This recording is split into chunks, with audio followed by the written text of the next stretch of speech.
And all you have to ask yourself is, if things were so bad as they were saying, then why weren't you doing your job and moving at least one vote of no confidence?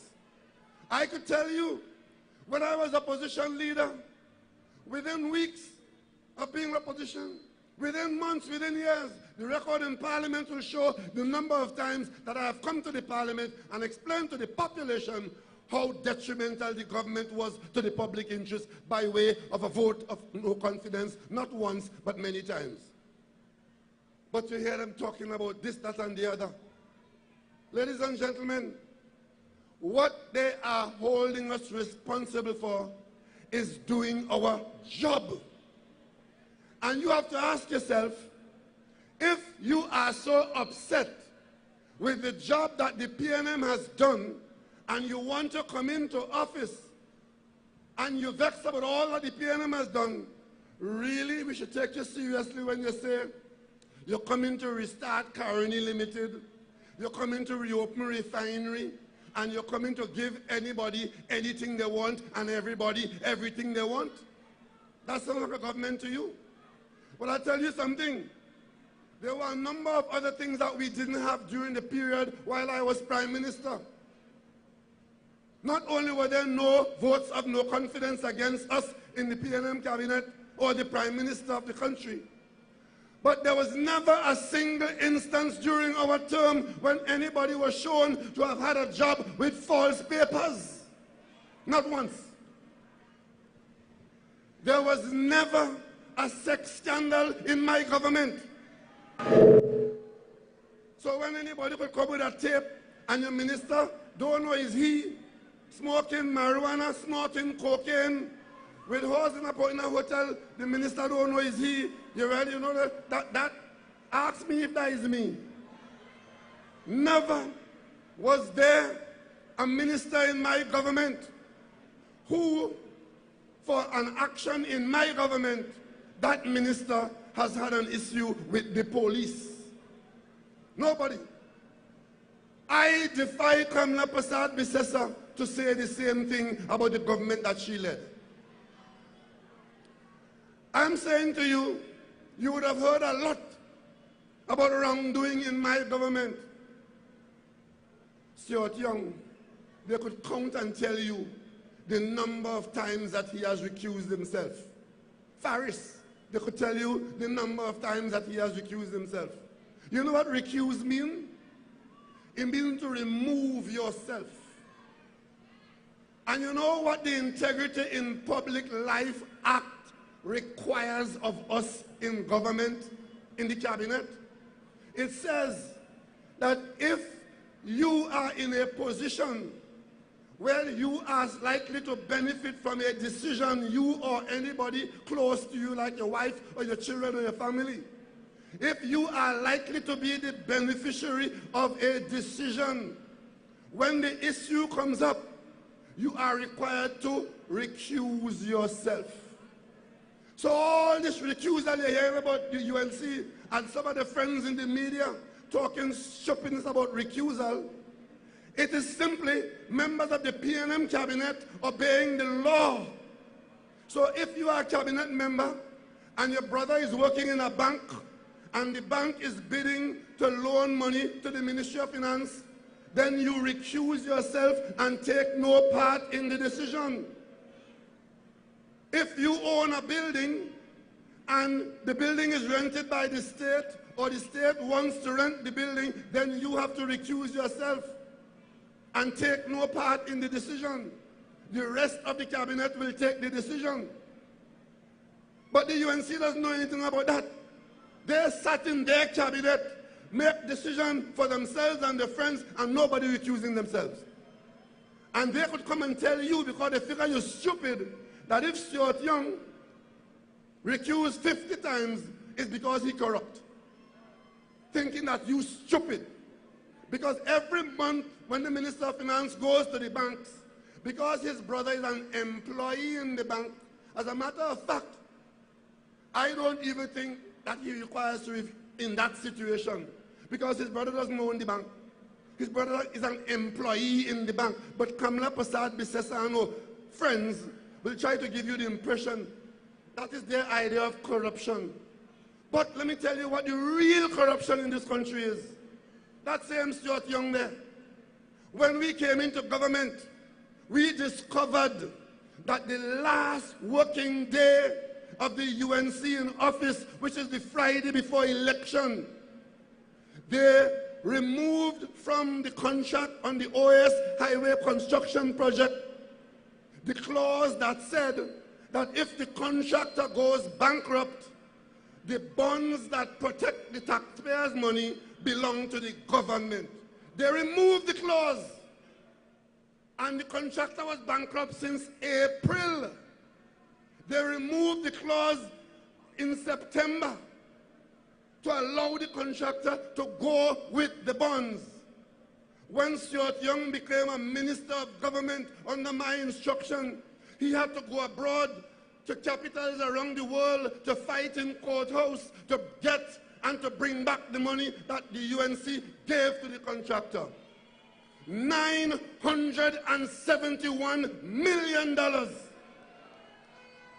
And up to this day, neither Kamala Persad-Bissessar, not one of her ministers, especially the Minister of Works and Transport, under whose portfolio it was done, not one of them to this day will tell you who authorized that and who did that. But thank God we got the money back. They're still fighting for it, but we have it. And possession is 9/10 of it. And I brought that matter to the Parliament. They always want to know this and they want to know that and they want to know the other. I brought it to the Parliament. It is in our Parliament now, being investigated by a joint select committee of the Parliament. And guess what? Not only are they not answering who took out the clause to cause the money to go with the contractor, but in the Parliament, they're obstructing the committee that is inquiring into it. And all of you here, before Kamala Persad-Bissessar could talk to any of you again about wanting any public office in this country, ask her the simple question: how did $971 million leave this country under your government? Which of your ministers did it? And how do you intend to proceed from there? You all have to be mad to pick up somebody like that and consider putting them back in the corridors of power. And of course, they believe that you've forgotten, you know. You know what they're talking about now? You know what they're talking about now for this election? I've been watching them for the last 3 months. And all of their conversations are about race and division. It appears as though while we of the PNM, instructed by Dr. Williams to understand that we exist as a vehicle, not a party in the ordinary sense of the word, but rather a rally for all the people of the country, cutting across race, color, class, geography, religion. And we are united as we are in Woodford Square here now for the common cause of defending Trinidad and Tobago. They are only prepared to hate, to create fear, to lie, and to divide. It has reached the point now where senior people in their party are saying to the UNC, I can't stomach all you anymore, are gone. They're not PNM saying that, you know. These are the people of quality, citizens who have had enough of that, who are saying that. And as you ask for office in this country, as we do in the PNM, we know that we have to earn your trust and to conduct ourselves in a way that what I have just told you there cannot be truthfully attached to a PNM government. Tonight, as I leave this job, I am tremendously proud of the cabinet that I brought forward, that I managed, and the screening committee of the PNM. I am proud of the candidates that you have selected to represent all the people of Trinidad and Tobago. You see, this issue of being committed to the people of Trinidad and Tobago. Imagine I, as Prime Minister of Trinidad and Tobago, without calling anybody's name, without naming any country, I, true to my oath of office, to act without fear, without favor, without malice, and without ill will, I made a statement saying that I will encourage you to know your sovereignty, and that I will defend the sovereignty of Trinidad and Tobago. Within minutes, I was being attacked by the opposition leader for saying that. I want to ask her a question tonight. Since you have to attack the Prime Minister today because he commits to defend the dignity of our sovereignty, if God forbid that you are the Prime Minister after the election, is it that we are to understand that you will not defend the sovereignty of Trinidad and Tobago? Ask yourself that. And if you believe that they will not act against the interests of the people of Trinidad and Tobago, because they would find it within them that it is wrong to do so, you have to ask yourself how you could give away $900 million. That is 2 hospitals. You give foreigners that to go without shame, without remorse of any kind. And you telling me today that you want to tell the population that because somebody's heritage is not like yours, that person doesn't qualify. Tonight I want to say to Kamala Prasad Bisesa, we of the PNM, we of this Red Brigade and Army, we need no advice from you. You were advising them that I was too black. You were advising them that I was an Oreo, black outside and white inside. Spend all your time dividing the country about 1% and 1% and 1%. Well, I can tell you tonight, for the last, how many years after 9 elections, I have been proud to represent everybody in Diego Martin West. And in Diego Martin West, we have the largest Arab community, and I have been there represented in 9 broken election terms. We are not about dividing. We are about uniting. Imagine you want to run the country. You want to be Prime Minister. You want to run a cabinet, but you're only interested in half of the population. You're only interested in half of the population. So you know an election is coming. You make no effort to have candidates for your party in the northern part of the country. But as far as you make any effort at all, is to try and make deals with what you yourself call pop-up parties to bring candidates for you in name but no substance. And as if that is not enough, the country is Trinidad and Tobago. But you're not interested in putting up any candidate in Tobago because you intend that you could make a deal with somebody in Tobago. Well, I want to tell you tonight, Tobago gone PNM. Tobago is PNM. Tobago will remain PNM.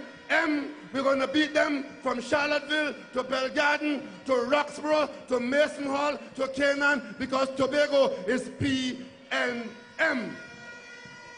And when we land in Trinidad, we're going to beat them in Carnage. We're going to beat them in Grandy. We're going to beat them in Chaguanas. We're going to beat them in San Fernando. We're going to beat them in Point Fortin. We're going to beat them. We're going to beat them. We're going to beat them because we are the nation of the steel pan. And we passed the year of the steel pan and wear that proudly on your chest. None of this nonsense. None of this nonsense about dividing people, castigating people. And they believe that anything they say about anybody is law. They know they're lying, you know, but you must accept the lie. You would have seen in the papers today that the Attorney General of Trinidad and Tobago has been selected by the Eastern Caribbean Court of Justice of the Associated States to be one of their appeal judges. You would think that all our citizens would be proud to know that one of our citizens, like it has happened all the time, has got that distinction, that selection.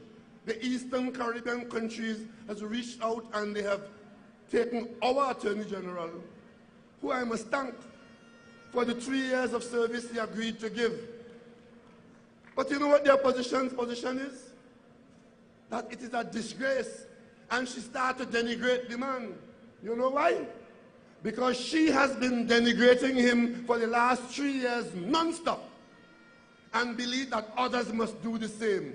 Thank God the judges and the populations of the Eastern Caribbean are not like the UNC and their leader and their leadership. I want to congratulate Reginald Armour for being selected to be a judge in our neighboring territories in CARICOM. Ladies and gentlemen, PNM members, when last did you hear the opposition leader say anything good about anybody? Just cast your mind back.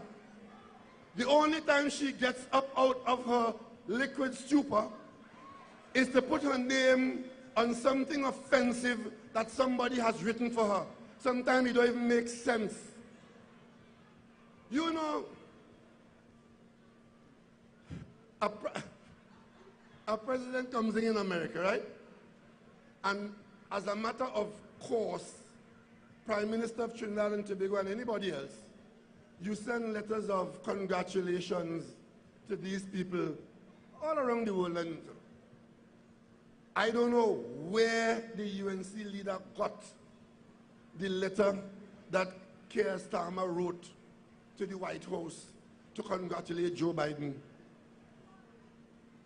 Cannot sign it. Sign the Keir Starmer letter, you know. If this woman cannot bring herself to write her own letter as senior official in Trinidad and Tobago to congratulate the American president, and found herself having to apologize for plagiarizing Keir Starmer's letter. Keir Starmer is now the Prime Minister of the UK. Picture this scene. You all get drunk election day. You all vote for the UNC and Kamala is Prime Minister.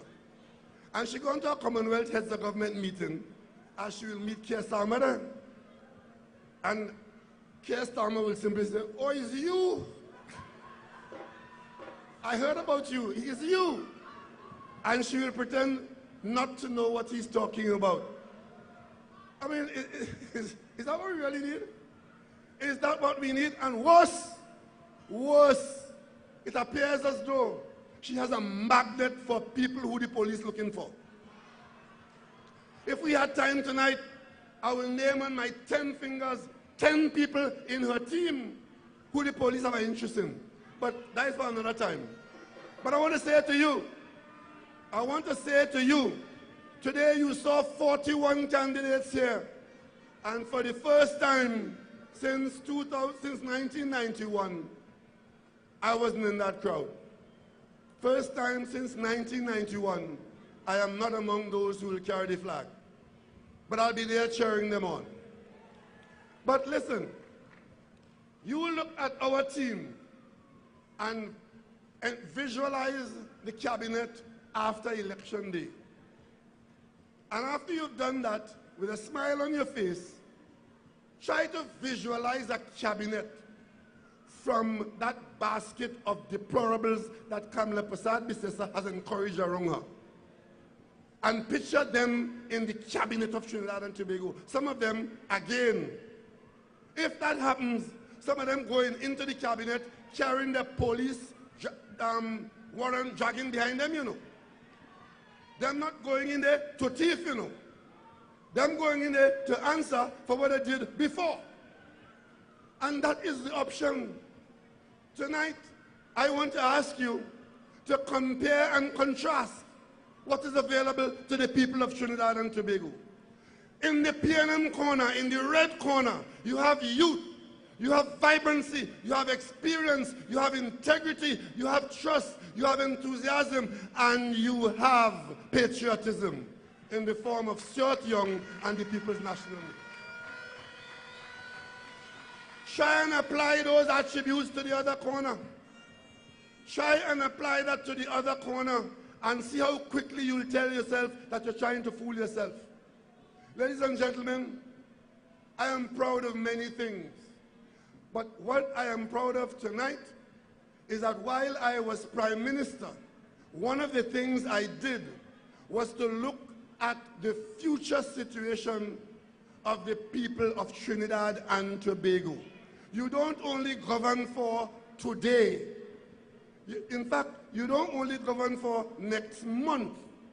You govern with a long view, as long as you believe that your country will be here in the long term.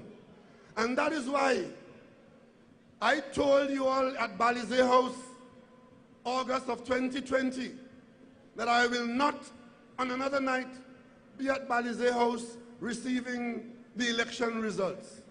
Because I'm not one of those people who believe that once you get office, you get it for life. Some of you didn't believe me. You better believe me, because you have 5 hours more to go. So, once that was my decision, I was duty-bound to make sure that when I leave, I do not leave chaos and confusion in the country and in the party. That was a duty that went with that decision. And it's against that background that I had to make decisions as to who goes where in the cabinet, who does what in the cabinet, and if I have to advise the party as to how we should move when the vacancy occurs, that is called transition. I promise the country that there will be a smooth transition. I promise the party that there will be a smooth transition in the party. And come Monday morning, which is tomorrow morning, that smooth transition would have begun when I accompany Stuart Young to be appointed Prime Minister of Trinidad and Tobago.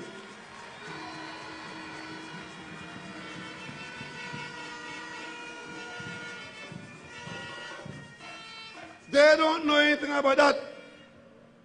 Holding on for dear life. Bad talking everybody in the country. Imagine you have a political party and some of your key talent leaving you in disgust, and you could tell the country, let them go.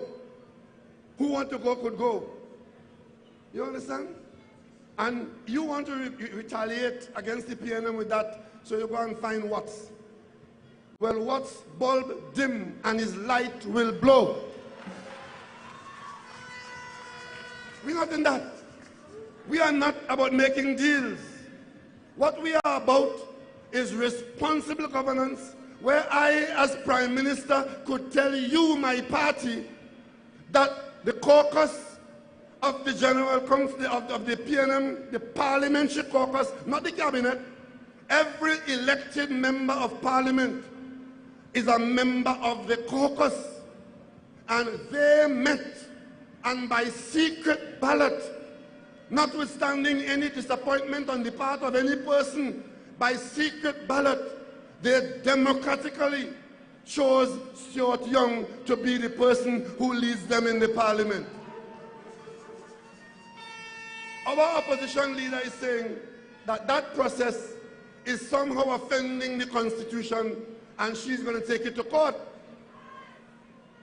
Well, ladies and gentlemen, she loved courthouse. If it is that any law was broken, any constitution was offended, she says she's carrying us to court on Monday. I want you to give her one message for me when you see her. Before you go to the courthouse on Monday with any more of your adventures, make arrangements to pay the PNM for the millions you owe us for the last time you carried us in the courthouse in the 2015 election. Since 2016, they're carrying us to court about election victory when we beat them and they didn't want to accept the results. Understand? So I have no problem if she goes there again, but they don't pay. They do not pay when they lose. The PNM owes, the PNM is owed millions of dollars by the UNC, and they wouldn't pay, but coming out to talk about courthouse. They can't tell you which part of the Constitution is offended and in what way, and it may be that is because she doesn't understand that the Prime Minister is a creature of the parliament numbers. Maybe that is why she never moved a vote of no confidence. Because if she understood that it is the numbers in the parliament that impact upon the presence or absence of a prime minister, she would know that once there's a vacancy, and I have created that vacancy by resigning the position of prime minister, something she will never do. And once the vacancy exists, the law is very clear as to how the president should proceed to fill that vacancy. And it's simple English. It is the person in the parliament from the party that has the majority and that the majority supports an individual. And if in fact the individuals are not unanimous in their support for an individual, it is the president in her own judgment who will select somebody from the party in the majority to be the prime minister. And if the opposition doesn't like it, it's not courthouse you have to go in the parliament and move a vote of no confidence in the individual, and if that individual doesn't have the support, then he's out of office and that triggers an election. But you're coming to fool people with nonsense, as if our people are not to rely on the PNM for your guidance in situations like this.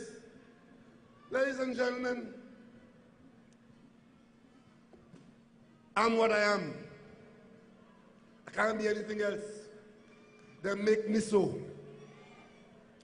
When I went to Mason Hall Government Primary School, the motto of that school is good work or none. Meaning, at all times you give of your best. And that is what I have inculcated, and that is what I've tried to do even as I serve you as Prime Minister. When I went to Bishop's High School after, our motto, our song that we sang, not the school motto, but one of the things that we had to repeat is to give and not count the cost, to labor and not ask for rest, to labor and not look for reward. They instilled that into me and my generation, so I can't be different. And when I went to UWI, the motto was Oriens Occidente, yes, a light shining in the west, and I ended up shining in Diego Martin West. And when you put on that red and you come out here in English or in Latin we say magnum est prevelabit, magnum est prevelabit, magnum est prevelabit. Great is the PNM, great is the PNM. That's what we say.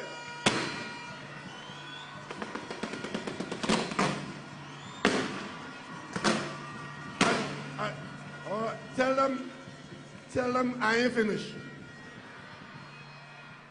So, we are not acting by VAPs. We are acting by training in our primary school, in our secondary school, in our university. They've asked us to do certain things and to be certain things. And the last thing this country needs now or any time is a leadership in any organization, especially a political organization, which sees potential for profit by dividing the population, by coming and attempting to use racial differences, by attempting to use personal circumstances of poverty to fool you, to come and tell you what they will give when they know they can't give it. I observe in the PSA, they elect somebody there, and even before she sat down in the seat, she threatened the government that she has come to get the PNM out of office. But let me say something to all of you public servants who believe that that is leadership that you require or who will work in your interests. Let the record show that the PNM government early in its tenure borrowed $6.5 billion and paid public servants their back pay that the UNC promised and never paid. Let the record show that in the worst of times, in the heart of a pandemic, the PNM ensured that not a single public servant went without a salary at the end of the month. Let the record show that as the country's revenue declined precipitously, known to all and sundry, with the PNM in office, we have never laid off a single gazetted public servant in the entire period of the PNM government since 2015. But by the same token, we've seen public servants laid off by the thousands in Barbados. We are seeing public servants in America, the richest country in the world, being laid off, being fired by the tens of thousands, by the hundreds of thousands. And there are people in Trinidad politics who believe that the model that is out there is the model that they should incorporate here. And if it is working out there, they believe it's going to work here. So I'm warning you, public servants, put God out your thoughts and put them in office. And when they come face to face with the inability to pay your salary at the end of the month and they start to fire you all left, right, and center, you will say, great is the PNM. You see, we take so much for granted in this country that good governance passes unnoticed. And I speak to you now, in a very difficult financial period, I could say to you, when you started out with me, there was no hospital in Point 14, no brand new hospital. We had a old shed. New hospital. Arima, new hospital. Sandy Grande, new hospital. Roxborough, new hospital. And Port of Spain General, new central block, 540 beds. When you started out with me, the money for the Point 14 highway was in the hands of foreigners who fought and lost. Today, you have the brand new highway all the way, London, the Leon Highway to Point 14. When you started out with us, Curep interchange didn't exist. It was an attempt by them to appropriate an extra $300 million. It's built there now, and you take it for granted. We have expanded our care to those who depend on the government for cash support. We have in fact given you tax breaks. And more importantly, if I am to go to the source of the revenues that support those things, we have restructured the way we earn money from the oil and gas sector. We have restructured the LNG business to get shareholding in Trains 3 and Trains 4. We have shut down the money-losing refinery. We have created Heritage and Paria, which are making profits. And we took some time to do it, but we finally think we have found somebody who has a supply of oil and who is interested in the refinery, and we have done business with them, getting them coming here, and hopefully to contract themselves to restart the refinery sometime in the not too distant future.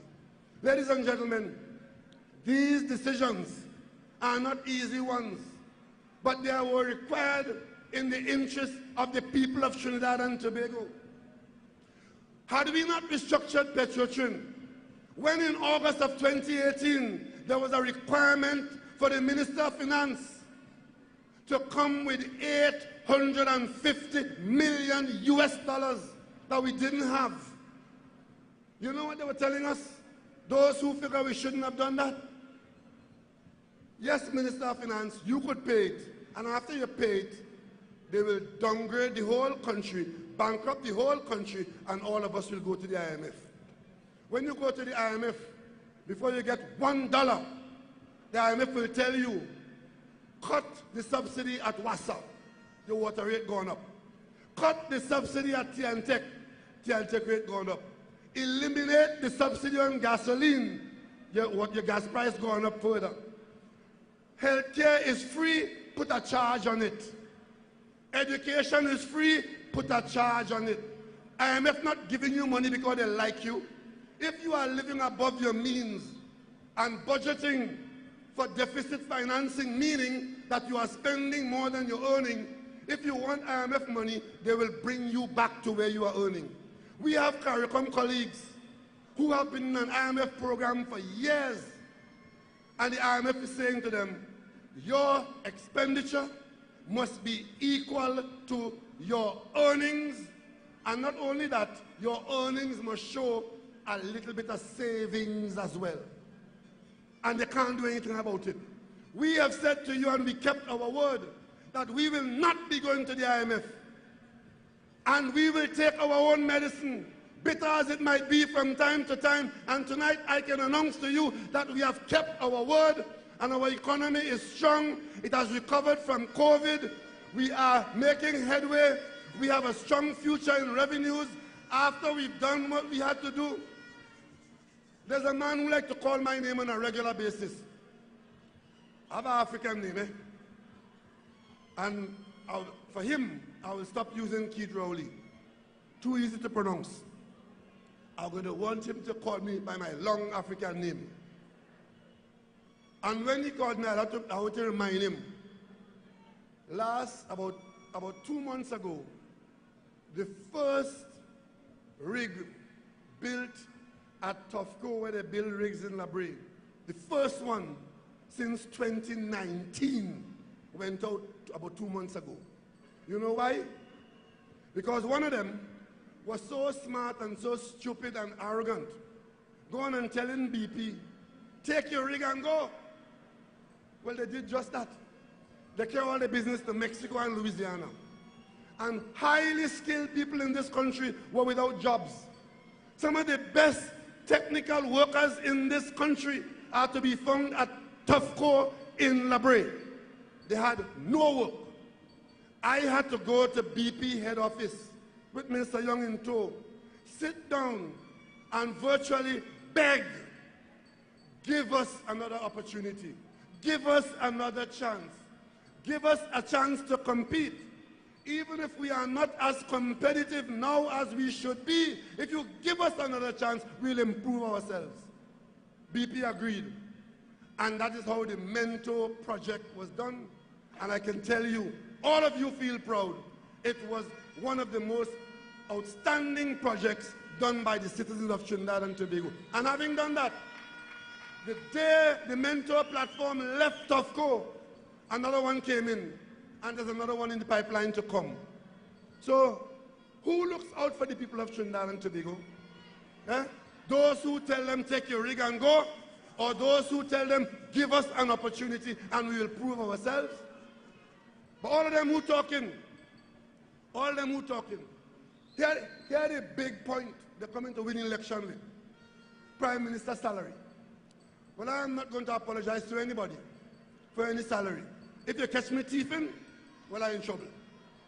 Because some of them believe it's better to thief government money than to accept the government salary. But I want to let ask Roger, how much the union does pay he to do what he's doing? You all will be shocked to know that he is a prime minister too. Because at least the prime minister's salary comes from earnings that the prime minister finds from the increased revenues. His salary is still being made from contributions from the few union members that are left. But of course, every election, all you have to do with them, and them so, is to be against the PNM. That is your qualification. Once you say you are against the PNM, you're welcome. No description of policies, no programs to compare, no experience in nothing useful, but they want to replace the PNM. The people of Trinidad and Tobago, your future is inextricably bound with the PNM's understanding of the country and the requirement to have policies and programs geared towards improving your circumstances. In fact, imagine we're in the middle of a pandemic, people dying like flies all around the world, and our opposition leader telling us, sunshine does kill COVID, or they just go out in the sun. And of course, while the doctors and nurses and technicians fighting to save your lives, we're also fighting in the courthouse 65 times, $15 million in legal fees in the courthouse to fight them while they're fighting us, while they're fighting COVID. And they want to come into office to do what? To do what? Where is their policy? Where is their program? They will tell you all sorts of nonsense. Last election in 2020, they go around the country telling you each MP has 50,000 jobs. As if jobs is marble, they have them in their pocket, and they have them by the thousand that they'll give you one. Absolute madness. But of course, I want to draw your attention to something else too. Not only are they not prepared to defend our sovereignty, but they cheer when people abuse us. You heard last week that the British government get a VAPS and decide to put all of us on visas, right? And the first thing that comes from our political opponents is not to stand up and defend this country against this injustice, you know, but is to criticize the government and to cheer the British government action. What are the facts? The facts are that the British government and British laws allow, once you land in their territory, as you set foot there, it doesn't matter how you come, what you do, once you put your foot there, all you have to do is to tell them that you are asking for refugee status. Because where you came from, life is so bad, your life is at risk, and you come to them for aid and succor. You know, when you do that, their law prevents them from even asking the country you come from about you. Let me give you one particular example. There was a gentleman, you will see him from time to time in the newspapers giving us advice. There is a police file about him which is a murder, with respect to a murder. He ran to England and declared himself refugee. The British embraced him. We send them the police file. They have the police file. They prefer to believe him than to believe the police. So he's a refugee. He and people like that out there making videos, sending back the videos to this country, telling their friends and their associates, some of them criminals, who want to escape their criminal friends, telling them, boy, come to England, you're getting hotel, you're getting lawyer, you're getting money. Have you all seen the videos? Now, if that is what is happening out there, what do you expect? If you call in them, don't you expect them to come? And of course, as one come, 1 equal 10, 10 add more is 20, then you're 20, but double is 40. Before you know it, overnight, they're telling us, well, we had 400 people asking for refugee status. When they ask, it is a request. You can turn them down, you can tell them no, but their laws allow this process to go on for years. And of course, we are a friendly Commonwealth country. Britain is our friendly Commonwealth nation. They have in this country a High Commission with staff who send reports back to London every day. I would want to know what kind of reports they are sending back to London saying that Trinidad and Tobago is a country where our citizens require refugee protection. Last week, half of the country jumping up and down covered in paint and skimpy clothes, playing mass. You could walk anywhere in this country and talk to anybody, and you will tell me that we have to apologize because a handful of people decide to go abroad and lie on the nation. But they did it before. They did it in Canada. They put us on visa. What Britain has done there is not only to damage us and our feelings, but to damage our economy as well. Because London is a gateway to Europe. And every time you have to pass through London to go and do business. And worse, the visa is very expensive. So it goes from being free to being a charge on you to go to Britain. Well, yes, as far as I'm concerned, all you could charge us what all you want. But what really rots my gut is that I have to also swallow that the highest court of this land is in London at the Privy Council. And if you want to go to the Privy Council, you have to go there by way of some arrangements that they make for you. Do you really feel independent? Where your highest court is in a foreign country and the foreign country leaders would put on the arrangements by which you could come to that country? Either your lawyers have to provide proof that you are so-and-so, or they turn down your visa request. And that is your highest access to legal support as a nation.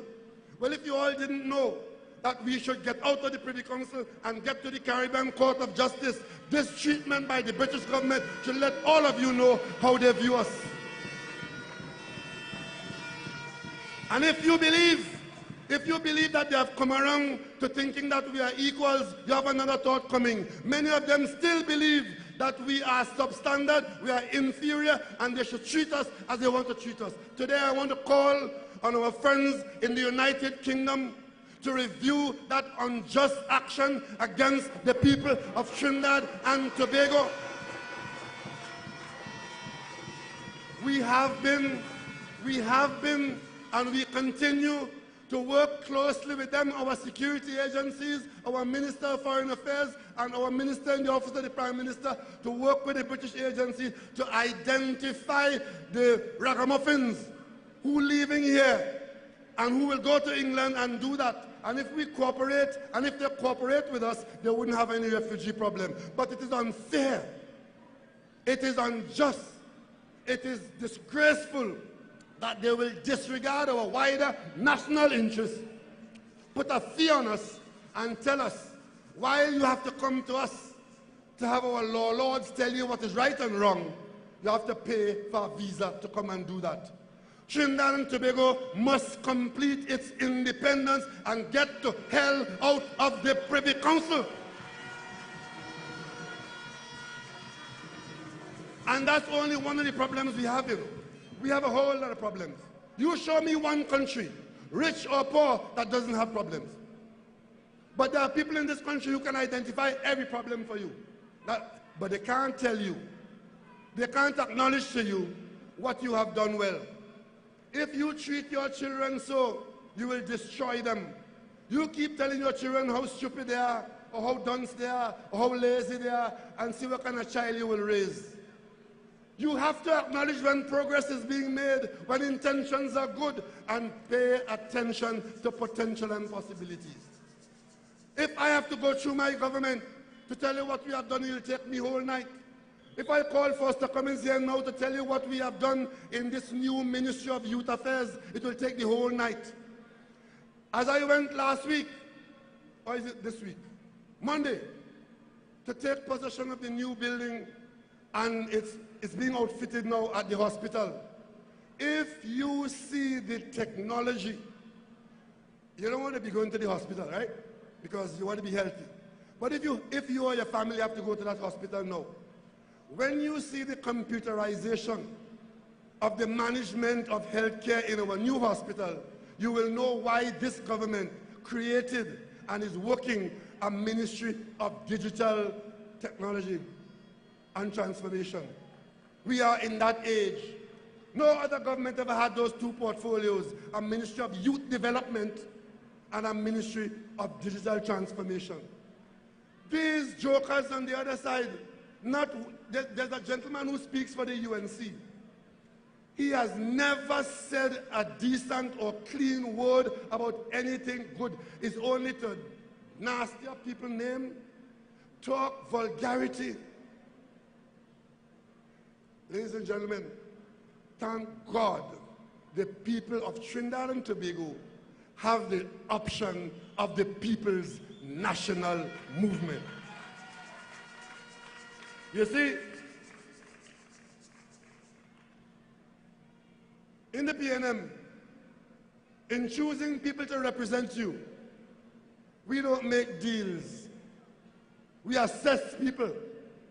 We encourage them to come forward. When I, as the PNM leader, say, young people, come forward and take responsibility for your country, they came. When they come to the screening committee of the PNM, which is not the Prime Minister or the political leaders' friends, it is elected officers of the movement who make up the screening committee. And when they come there and they are assessed and they are found to be acceptable, immediately the constituency is told that we have found your candidate acceptable.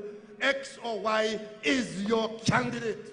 No room for deal making, no room for pull and tug. A clear process, as transparent as you can get. So we don't make deals. Not one of these candidates has made a deal with anybody in the PNM's leadership. I'm going to give you this and I'm going to give you that. I understand that in the other party, there are 9 people promised the post of Attorney General. 7 of them promised the post of Ministry of Foreign Affairs. 3 of them promised some other one. Just promise them. Just promise them. And hope that when the election is called, you'll pick the 41 and you'll get away from the other 400 who you promised. Watch and you will see. Months they're screening, but they can't name the candidates. They're waiting for the election to be called, and then they just sneak in, just slide in because they have too many deals. The PNM, we don't make deals. We ask for commitment. We ask for quality. We ask for service. We ask for a belief in the people of Trinidad and Tobago. And once we get that, and tonight I want to put a call out. All those of you in the UNC, and I want to quote Patrick Manning here, who have found yourself heavy laden, come to the PNM and we shall give you political rest. Because the PNM is here for you. If you have an intention to be good to this country and to be a decent, right-thinking citizen, wanting to contribute in the political arena, the doors of the PNM are open. So, ladies and gentlemen, as I leave you in a few hours, I want to thank all of you for the support that you have given me. I want to thank you especially in the darkest hours of my tenure, those of you who stood up with me, and for those of you who prayed for me, those of you who sent kind words to my wife and my children, I thank you from the bottom of my heart. I leave the office of Prime Minister with no element of sadness, but knowing that somewhere the actions that I have guided would have positively affected the lives of many, if not all, the people of Trinidad and Tobago. So I thank you for the opportunity. This is not about me, it's about you. And the PNM is not for me, the PNM is for you. So we say, great is the PNM. Great is the PNM. Great is the PNM, and we shall prevail. Somebody touch me, somebody touch me, somebody touch my soul. Yeah. Somebody touch me, pray to me, Jesus. Somebody touch my soul. Somebody touch me, somebody touch me, somebody touch my soul. Who, me? While I was praying, pray to me, Jesus. Somebody touch my soul. Life too sweet, I can't complain. The only constant is the change, and we go touch the road again. So as long as they call my name, then I will answer. I'm a happy camper, and love is my sponsor. Oh, yeah, as long as I'm on a flight, then I will dance up. Good life is no longer, I smiling with the hands up, yeah. Can you feel the magic? Can you feel the magic here tonight? What special moment? The Street 919 FM, your go-to for insightful political discourse. Stay informed, stay engaged, and join the conversation.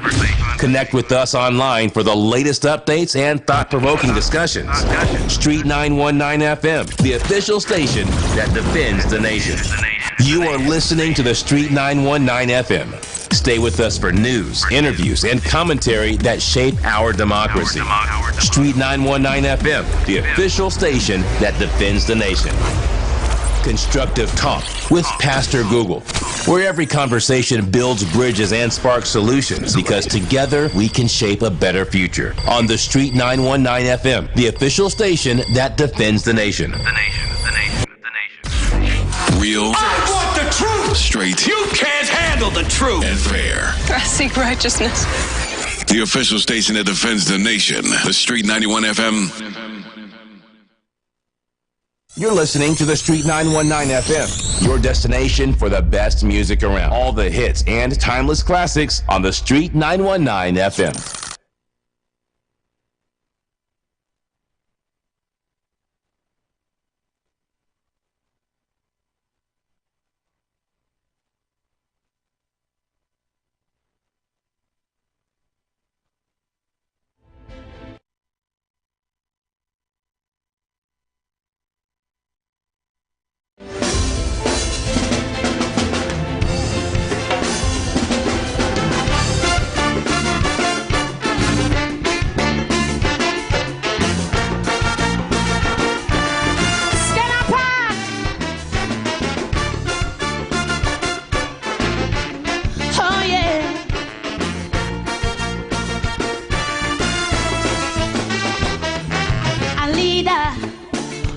Choose a leader. That's the most relevant question today. Now that the man retired, people spitting fire, and every talking head having their say. For in this mixed up land that we call Trinbago, many times it does just boil down to race. They say that one side like African and the next prefer East Indian, but this way of choosing leaders is a disgrace. Yeah, why? Because a leader must help his country to rise. A good leader, be able to motivate and then mobilize. A good leader, and that leader must be one whose vision is clear, holding ethics and integrity. Oh yes, a leader should humble and competent, know how to cut a path where there is no trail, not a gambler or a drinker. That is not what this nation needs. Not stumbling about like a tumbleweed. Should be stable with family values, not looking for young girl to breed. Blessed is the one good leaders are born up made, setting standards this get trade. Blessed is the one who's born to lead. A mentor, a teacher, a trainer. Experience is their greatest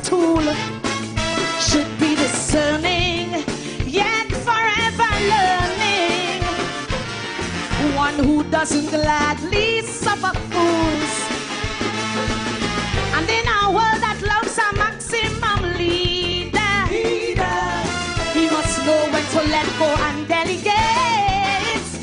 Must be the most able of his peers, not driven by petty fears.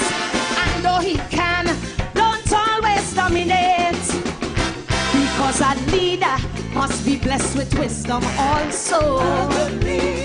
Know when to take it front and when to follow. And a leader must be the one to set the template. So those coming after could duplicate. Oh yes, a leader should let his instincts prevail. Know how to cut a path where there is no trail. Not a gambler or a drinker, that is not what this nation needs. We don't need another trumpet indeed. His heart should beat with courage, not be coward or weak-kneed. Blessed. Good leaders are born, not made, and thieving is not their trade. Blessed is the one. We don't want someone always thinking small. No, no. No, no, no. Never a leader at all. At all, at all. One who always fools drinking alcohol. No, no. Never a leader at all. At all, no Casanova. Always chasing skirts.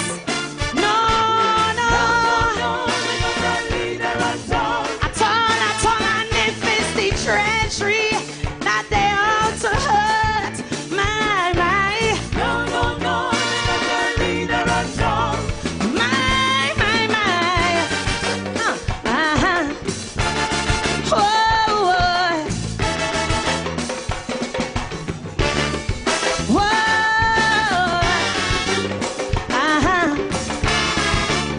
Oh, yeah, we don't want that. We can handle that. Trickster, a conman, a hustler. We don't need someone specialized in fraud, but one to be respected and never rejected. Here at home and especially abroad, they don't have to be a lawyer or doctor. Their first degree should be common sense.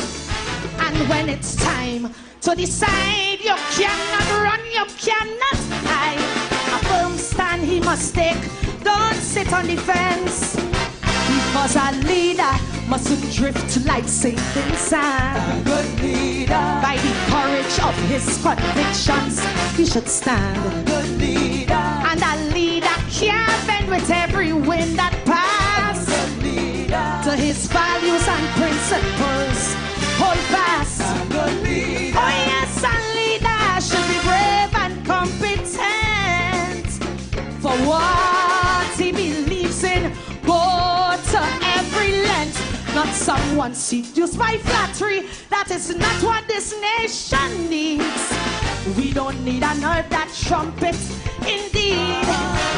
Should be stable with family values, not looking for young girl to breed. Blessed. Good leaders are born, using race to divide us is not their trade. Blessed. Oh, blessed. Yes, good leaders are born, not made, and thieving is not their trade.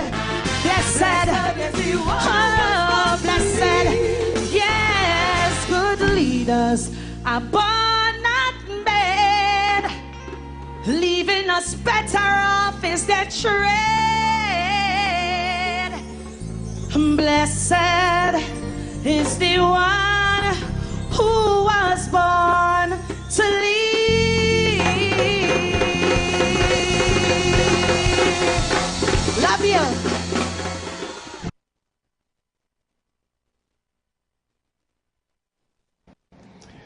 When it comes to leadership, At times, there's no right or wrong in leadership.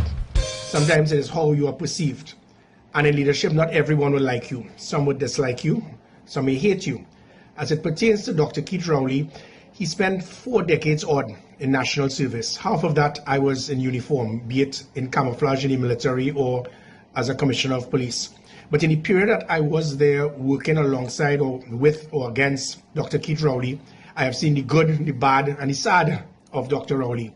The sad would have been that occasion when I think it was the most disgusting period I've ever seen in politics, when a political party who was in government can actually look at someone and utilize parliamentary privileges to refer to a man's father, stating that he raped his mother to conceive him, and people commended that lady for this. And that is sad. It was I saw a lot of hurt in Dr. Rowley, and I saw a lot of hurt in Trinidad and Tobago that we have reached that low in politics. But I've experienced it myself. Me being a political leader, vying one day possibly to be prime minister, and having that same political party hire someone in social media to attack my wife who's now undergoing cancer treatment, attack my wife, attack my children. That is what we have reached to in politics. So that was the sad I saw in Dr. Rowley.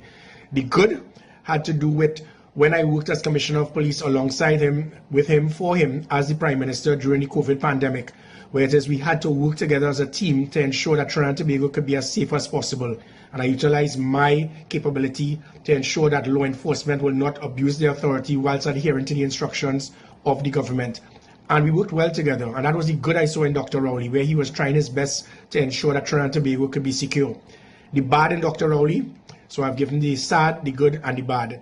The bad has to do with his selection process. I think his selection process of an individual who will continue to be seen as the worst politician in the history of Trinidad and Tobago, in Fitzgerald Hines, selecting him as a Minister of National Security has caused the situation the country is in. In fact, I think it caused the demise between Keith Rowley and myself, where he was wrongfully advised by an individual who is as clueless as they come. So that I have seen the good, the bad, and the sad of Dr. Rowley. What I can state is, on behalf of all of those citizens of this country who are not PNM, but have the diplomacy and the maturity to understand, we may not have liked your style, your decisions made, because you would have made mistakes, as we all do. We are all human. But even though you may have made mistakes, on behalf of all of those level-headed, thinking citizens of this country, we wish to thank you for your many years of dedicated service to this country. We wish to thank you. And also wish to thank your family. So to Mrs. Sharon Rowley and your children and your family, we wish to thank you for lending him to us. But as of now, we thank you, Dr. Rowley. You have retired. And to Mrs. Rowley and your family, you all can now have him.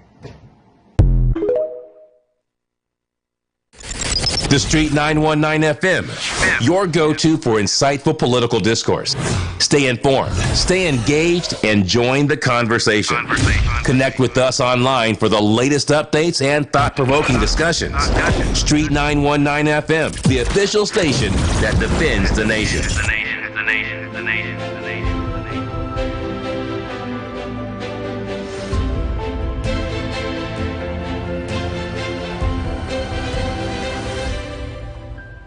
I, Keith Christopher Rowley, do swear by Almighty God that I will bear true faith and allegiance to Trinidad and Tobago, and will uphold the Constitution and the law, that I will conscientiously, impartially, and to the best of my ability discharge my duties as Prime Minister and do right to all manner of people without fear or favor, affection or ill will.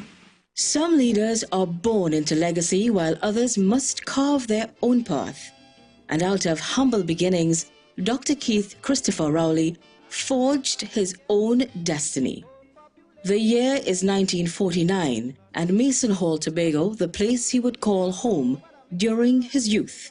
Born into modest circumstances, Dr. Rowley's early years were shaped by discipline and determination. After all, he was raised by his grandparents, who were farmers, and so he learned that success was not handed to you, it had to be earned. That in order to live a life worth remembering, you had to be exceptional, not only in your words, but by your deeds. One of the things you were always taught in these parts when I grew up here is that you had to have ambition, meaning that you have to have a goal in life to be better than you are. or to be better than where you came from, to keep improving. It's not something I can change. It becomes part of me. It is what I am. It's the way I know it. And from Mason Hall to Whitehall, Dr. Rowley rose not through privilege, but through perseverance, intellect, and an unshakable commitment to the service of his country. I've missed my children, graduation, all in the service of the PNM as we work for the service of the people of Trinidad and Tobago. In 2015, leading the People's National Movement, the PNM, Dr. Rowley was elected Prime Minister, marking the beginning of a transformative decade, where he stood at the helm of Trinidad and Tobago, guiding its people through triumphs and trials with a steady resolve and focus.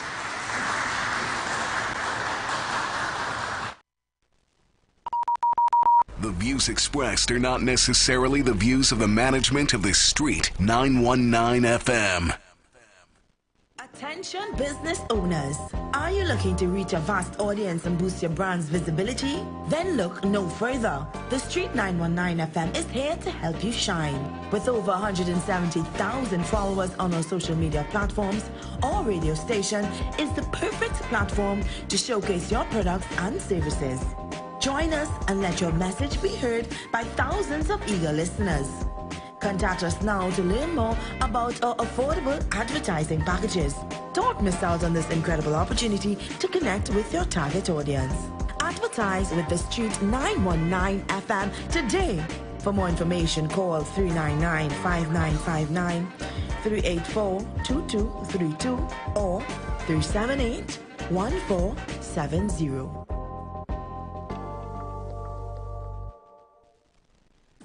You've got bills to pay, and so do we. Let's go pay some bills on the Street 919 FM.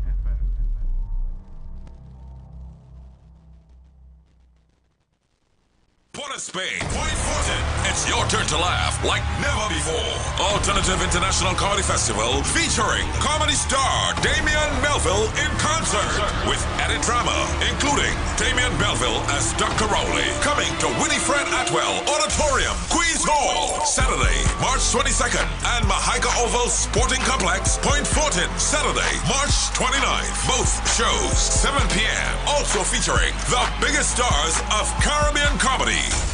Christine, what are your parents' occupation? Sir, they're working in the iron and steel business. My mother does iron and my father does steel. Get tickets today and save a fantastic $50 while stock lasts at islandingtickets.com. Caches, Port of Spain, Gulf City Mall, Trin City Mall, Michelle's Arima, Passag the Food King, and Food Fantasy Point Fortin, Valini's, San Fernando, Crosby, St. James, Extra Food Supermarkets, nationwide. For more info, call Alternative Festival Hotline at 774-5555. Looking for a safe and relaxed professional massage therapist and nutritionist? Look no further. Nature's Touch with Empress Judy and Associates offers a natural approach to better health. Treat yourself to a professional massage therapy and nutrition advice in a safe and relaxed atmosphere. Rejuvenate your body, mind, and soul at Nature's Touch Therapy. For an appointment, please call or WhatsApp 1-868-398-8282. or visit our Facebook page. Remember, your health is our responsibility at Nature's Touch. Here, political parties are worried. They feel Marshall Montano could win the general elections and all. Port of Spain, Point Fortin. It's your turn to laugh like never before. Alternative International Comedy Festival featuring comedy star Damian Melville in concert.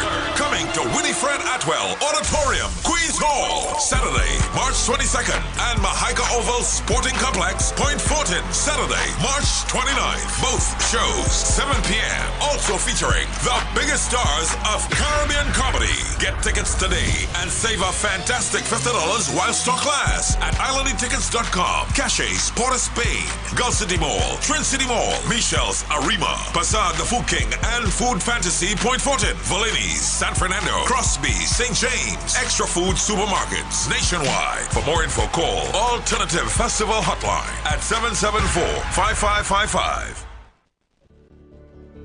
Tune in to The Street 919 FM every Friday from 9:15 a.m. to 9:45 a.m. with Kingdom Health Services, situated at number 125 to 186 Eastern Main Road in Tunapuna.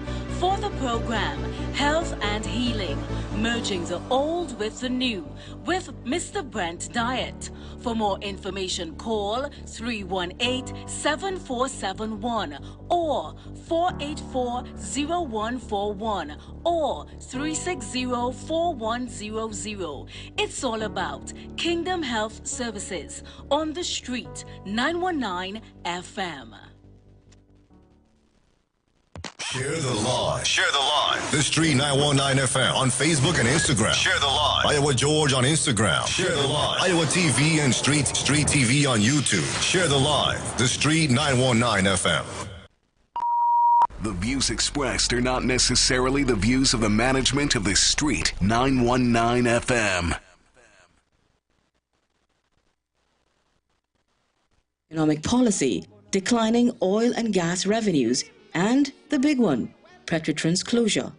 Nevertheless, his administration implemented fiscal reforms, stabilized foreign reserves, and invested in non-energy sectors. You would know the importance of the energy sector to Trinidad and Tobago because it has done so much for us. Oil, gas, point leases, you know that. But as we rely very heavily on that, exposed to the vagaries of the international market and now the reduction in our own production volumes of those things, you would also have been hearing about the scolding that we are receiving and have been receiving for decades, that we need to diversify the economy. Going into his second term, the COVID-19 pandemic would test Rowley's leadership. Lockdowns, economic relief measures, and vaccine rollouts became the focus of his administration, a balancing act of economic survival and preserving life. We are in a situation that is unprecedented. And little Trinidad and Tobago, we have to make sure that we paddle our canoe in this fast-moving stream and try and take our people to shore. A volcanologist by training, but a public servant by calling, Dr. Rowley holds a PhD in geology, a field that demands patience, precision, and the ability to read shifting landscapes, qualities that would serve him well in the dynamic, sometimes volatile terrain of politics. He's the most experienced Prime Minister this country has ever seen. No Prime Minister has experienced what we want. William never lose an election. William was never in opposition. Chambers was never in opposition. Manning, but Keith Rowley came in. His first experience, he lost his first election in Tobago. He's the only Prime Minister. He lost his first election in Tobago. He became a member of the Senate. He was in the opposition, he was in the Senate, he was in the House, he was a minister. He's the most experienced Prime Minister. From 1987 to 2025, Dr. Rowley has gone through the ranks, from a member of the lower house to the leader of the opposition, to the Minister of Agriculture, Planning and Development, Housing, Trade and Industry, and ultimately, the Prime Minister. That's what we've got. Still no major indifference of race, color, religion, or finance. It's amazing to you, I'm sure. We didn't get it. I was very proud to have led that health team that steered us out of COVID. And the COVID experience for me, I think, would have been the highlight of my career. Governance is no easy road. It demands tough decisions in times when the right path is not the easiest, resilience in the face of crises, and the ability to stand firm when the winds of adversity threaten to sweep a nation off course. As Prime Minister, Dr. Rowley confronted economic downturns, a global pandemic, and natural disasters. But through it all, his vision remained clear: to lead Trinidad and Tobago through the turmoil towards a brighter future. Never one to sugarcoat or mince words, he is known for his unfiltered discourse. One thing is for certain, he never shies away from the difficult truths and is always ready to divulge fatherly advice and even scolding, resulting in some worthy quotables. They always do their best. We want to achieve, I myself to aspire. We want to be a success. The Street 919 FM, your go-to for insightful political discourse. Stay informed, stay engaged, and join the conversation. Connect with us online for the latest updates and thought-provoking discussions. Street 919 FM, the official station that defends the nation. This is not goodbye, but Dr. Rowley, this is not goodbye, but this is a heartfelt thank you.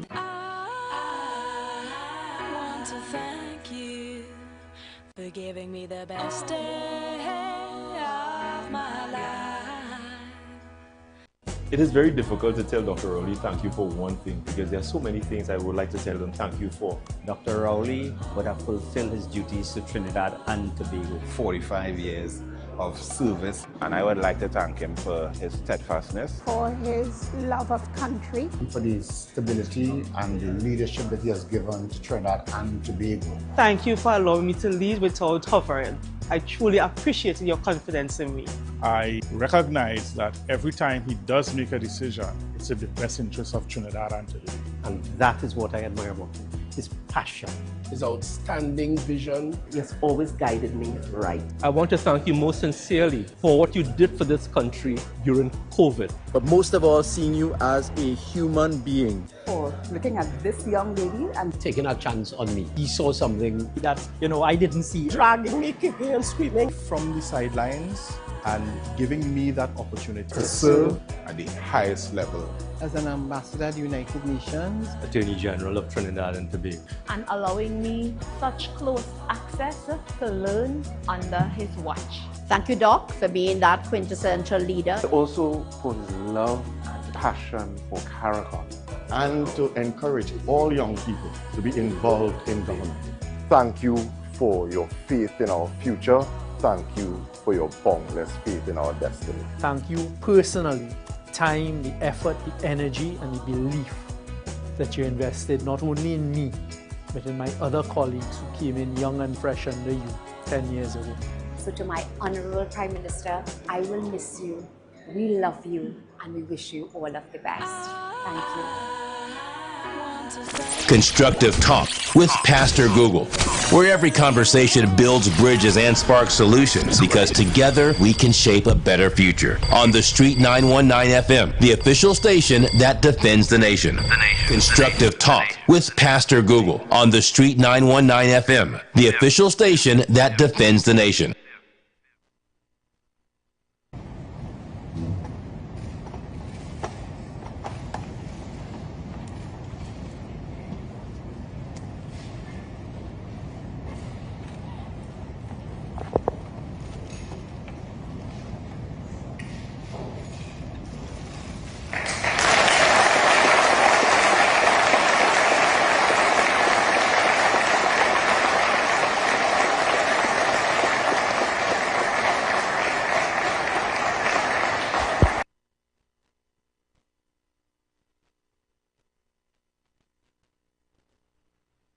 Constructive Talk with Pastor Google, where every conversation builds bridges and sparks solutions, because together we can shape a better future. On the Street 919 FM, the official station that defends the nation.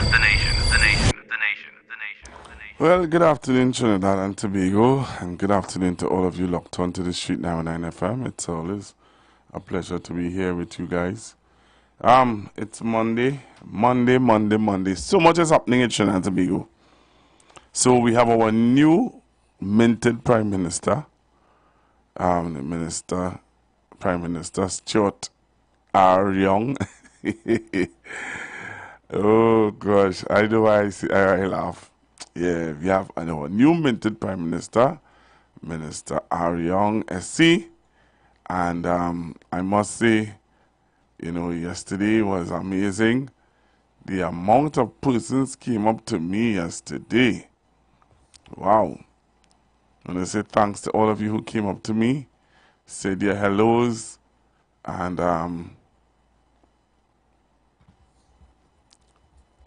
all of the other stuff that you would have, you know, done.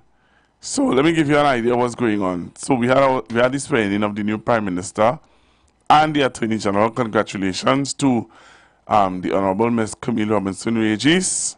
Congratulations to you. She is our new Attorney General. Our former Attorney General has taken up an offer to go to be an appeal judge of the Caribbean. So Ms. Camille Robinson-Regis is now our new minted Attorney General. And this afternoon at 3 o'clock, we're supposed to be having the swearing in ceremony, or is it the swearing in or the, how do I put it? Yeah, the swearing in ceremony of the new cabinet. All right? So that's another, and that's supposed to be from 3 o'clock. Isn't it? And a little bit, you know? Yeah, that's in a little bit. All right? So much happened over the weekend. So much happened. Hey, real thing happened, you know. Real things happened over the weekend. On when it was Saturday, Dr. Rowley would have, you know, cut the ribbon for the new airport in Tobago, which was really interesting. Because that new airport in Tobago, Dr. Rowley would have made some statements and some things, you know, that again would have, I would say, never a dull moment. So, you know, Dr. Rowley would have made some statements, some people upset, some people happy, some people, you know what I mean? All right? So I wanted to show you guys, you know, Saturday, you know, when I was like, well, how does that? Saturday, it started with the pastor. Saturday started off with the pastor, right? So the pastor would have made his statements, and persons were messaging me, asking me if I know the pastor. I don't know the pastor. I don't know the pastor. But hey, the pastor would have said some things that would have that Watson Duke didn't like. Right? Watson Duke was upset with the pastor. You want to know what the pastor said? All right, so let's start with Saturday. We will come up the road from Saturday. All right, we will come up the road from Saturday, and I want to show you some things quickly. Take a listen to Pastor. So Pastor would have upset a lot of, well, not a lot of people. Pastor didn't upset nobody. The only person he upset was Watson Duke. That's the only person he upset. But listen to Pastor. All right, listen to this Pastor. And I was like, wow, Pastor is easy, but they call a pastor to pray, though. Well, listen to Pastor. Of our outstanding Prime Minister. And I'm glad to be here, sir, to share this moment with you. Today should have been a wedding ceremony. The wedding ceremony I'm referring to is this airport, the husband, and the Sanders Resort, the wife.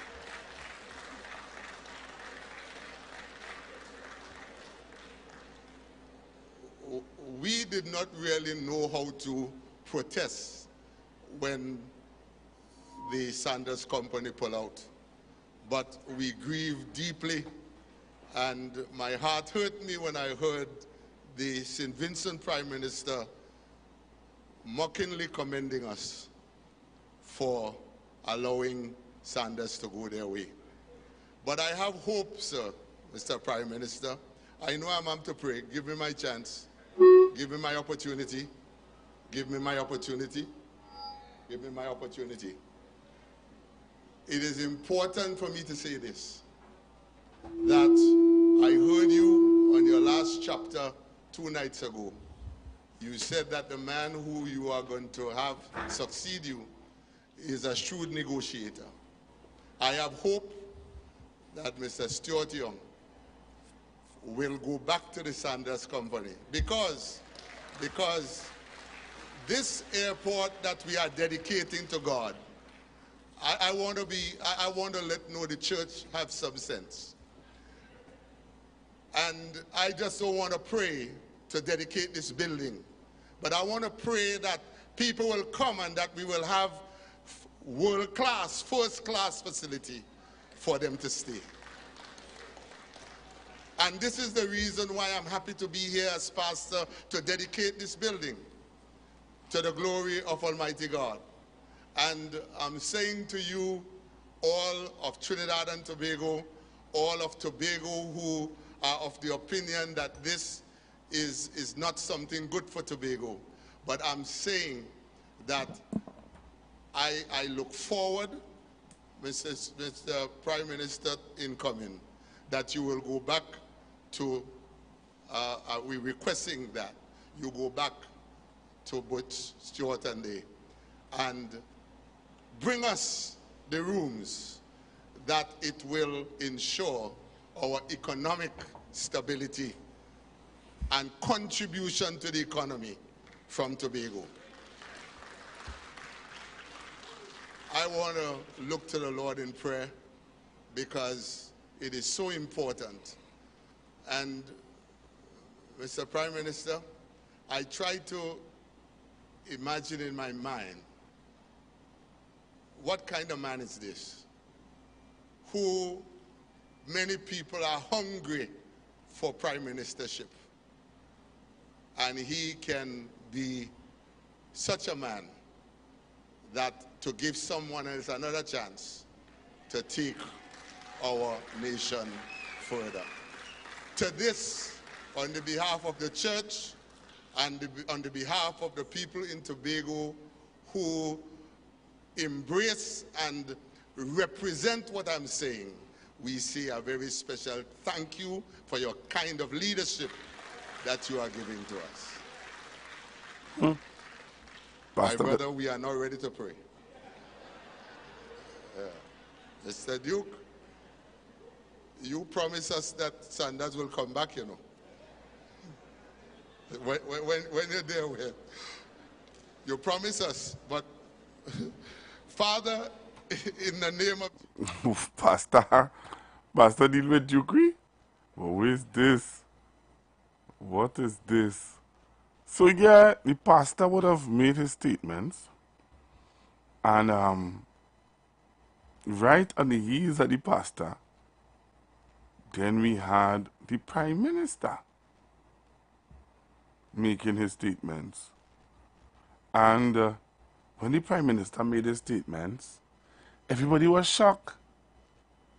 Everybody was like, what going on here? So listen to the Prime Minister, Dr. Rowley, when he took the platform. Well, here now, this was the drama scene here. This was the father. The father scene here. Listen to this now. Place that they could invest. But we chase them away. Accuse them of all manner of evil. Tell lie on them. Try to embarrass them. Try to damage their product. The bottom line is they left us. But I didn't give up. After all that, recently I spoke to the leadership at Sanders and I asked them to come look at us again.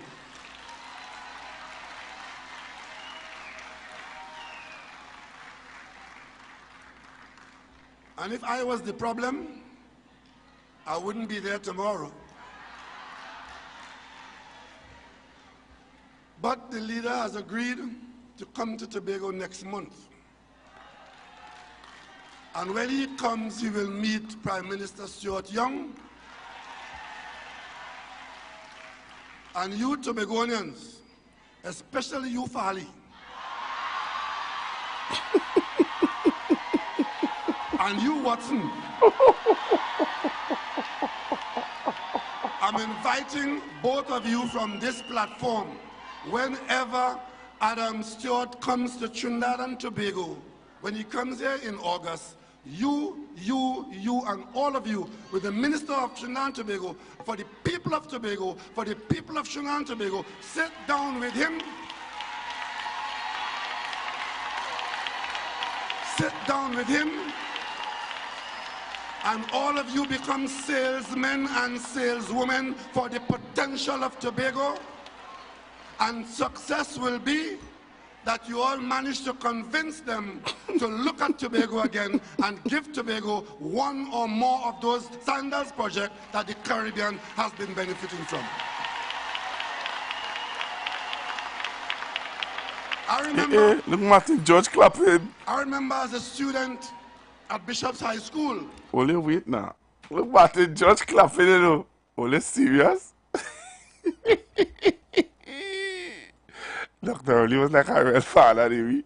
Dr. Oli tell them, he say, you, and you, and you. You know what's amazing? What's amazing about that is that I haven't heard, I haven't heard a response from Paddy. All the people who telling me, oh, yeah, them going to lose in Tobago. Yeah, them going to lose in Tobago. You hear what them Tobago people clap and ray for that airport and for that Sandals project? You heard all the people in Tobago behave? But what's the other thing is that if you, people are begging me to find Mr. Martin George statements. They said, Pastor Google, you is serious? You playing all of that and not playing Martin George? You want to play Martin George. You have to play Martin George. If you don't play Martin George, you ain't playing nothing. That's what they're telling me, you know. I don't know. I don't know. I didn't listen. People buffing me here, yes. People real buffing me here. I get real buffing. People tell me I do my home lesson. I did not know. Only stop. Look at my phone. Hey, wait.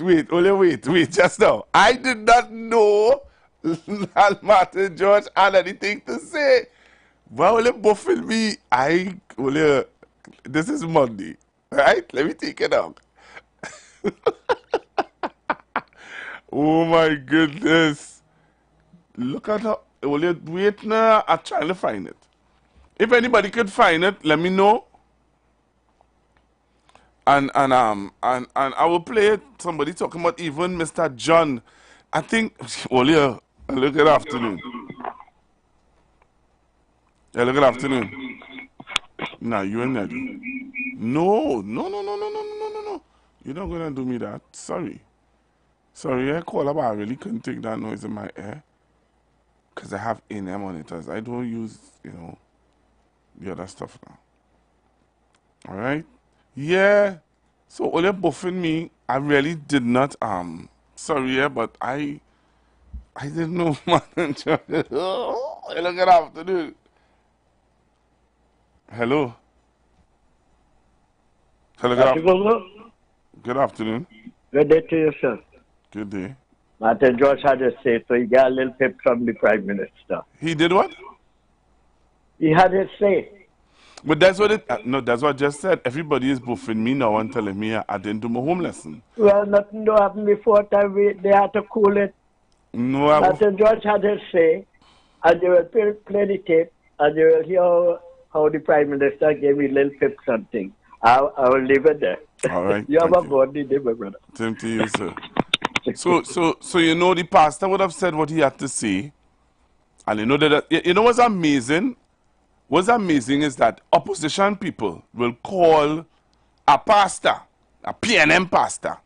But when Pastor Coffee was on the UNC platform and was saying all what he had to say, I never hear nobody call him a UNC pastor. When the pundit Sunday does say all what they had to say, I don't hear nobody calling them UNC pundit or UNC imam. But from the time you start, or because you may have taken a position where you support what the PNM does, all of a sudden now, you're a PNM pastor. Like you're supposed to be offended and take it like as an insult or some kind of thing. Well, like rock so, eh? The pastor talk the truth and he talk what he had to talk. You understand? So, yeah, I'm trying to, if anybody could find it, I will play it. Right? I'm looking for it. So, all who messaging man, buffing me up here, if only find it, send it now. Only will feel how it does feel to have to do research for certain things. So I'm trying to find the opening of the airport. If I find that, then I will try and play it. All right? But don't buff me up. Hello, good afternoon. Hello, good afternoon. No, you can't do that. Hello, good afternoon. All right, you ain't ready yet. You ain't ready yet. All right, so when you call, please, listen to me on the phone now. I don't know what's happening today. Right, so I'm trying to find this airport, the opening of the airport. Apparently, I do my home lesson. So if I could do my home lesson and find it, no, I'll find it. And I will play it. Okay? I will try and find it and play it. But if you could find it for me, all right, somebody send it to me here. Let me see if this is it. All right, let's take some calls in the meanwhile while I'm trying to multitask. Okay, I'm trying to multitask. Hello, good afternoon. Hello. Hi, good afternoon. Hey, good afternoon. This is what I want to see, Pastor Google. You know, long time your parents used to tell you, you ain't go understand now, you understand when you get older. Trinidad and Tobago will thank Dr. Rowley in years to come. And that is all I want to say this afternoon. We might be grateful now, you know, but when we get big and get our own children, and when we start to work and pay our own bills, we go thank him for the foundation that he laid. Remember that, Trinidad and Tobago. All right, thank you very much. Hello, good afternoon. Let me say good afternoon to you, Pastor Google, and good afternoon to your listeners at this time. And I want to start out saying that, wow, what a crowd we have. And yesterday as my morning start, as I take my journey down to my little sea bottom mornings, then go for my doubles, then go for my fruits. On Sundays, I been getting lots of calls while I'm on the road. All when I'm in that cold water mornings, bathing, I'm getting calls asking me if I will be attending the PNM rally. Why are they asking you I say yes, I'll be going, but I will be the man who announcing stuff here. So many of my UNC friends call me to ask if I will be there. But during the day now, I ask myself, I said, Kingsley, when I reach him and I relax, I said, Kingsley, why UNC people calling to ask you that? And it opened my eyes. I said, well, Kingsley, what's going on? Then I get the light. They wanted to see if the PNM they still had the beef. And yes, as look at see, because I know they was on social media over there, Macron taking pictures, there was on the grams, the Twitter, it was all over keeping a Macron. That's some people were saying it. It wasn't. I want to start saying this, Pastor Google. Stuart Young, today as the Prime Minister, the law, the constitution of the law, declare Stuart Young to be the next Prime Minister of Trinidad and Tobago. That is law. Because we see the former Prime Minister Canada resign, and we know what's going on with that. But the fact remains that if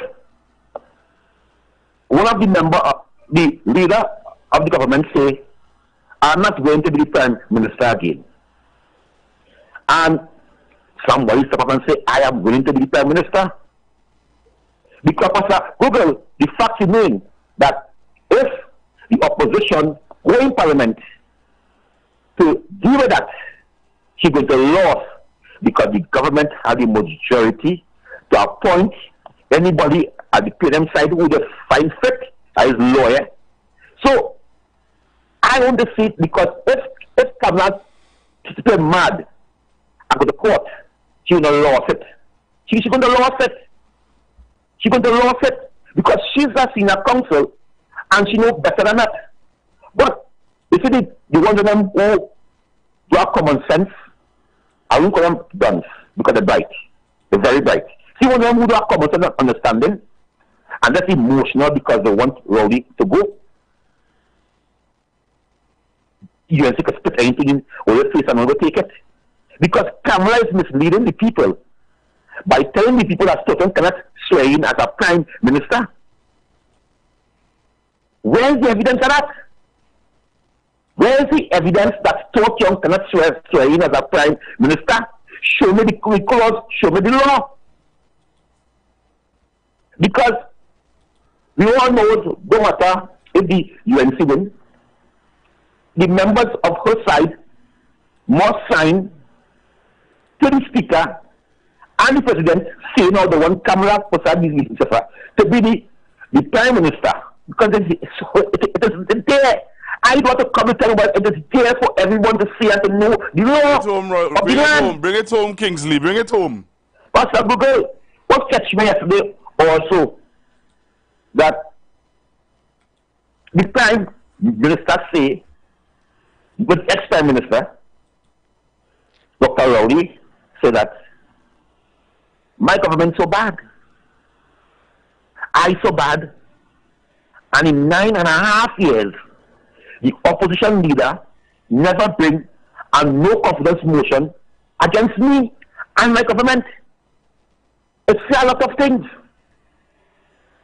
Because, yes, we know opposition bringing a no confidence motion against a Prime Minister, a cast stand, because the Prime Minister had the majority, and most of the time, everybody got told on the whip on the government side.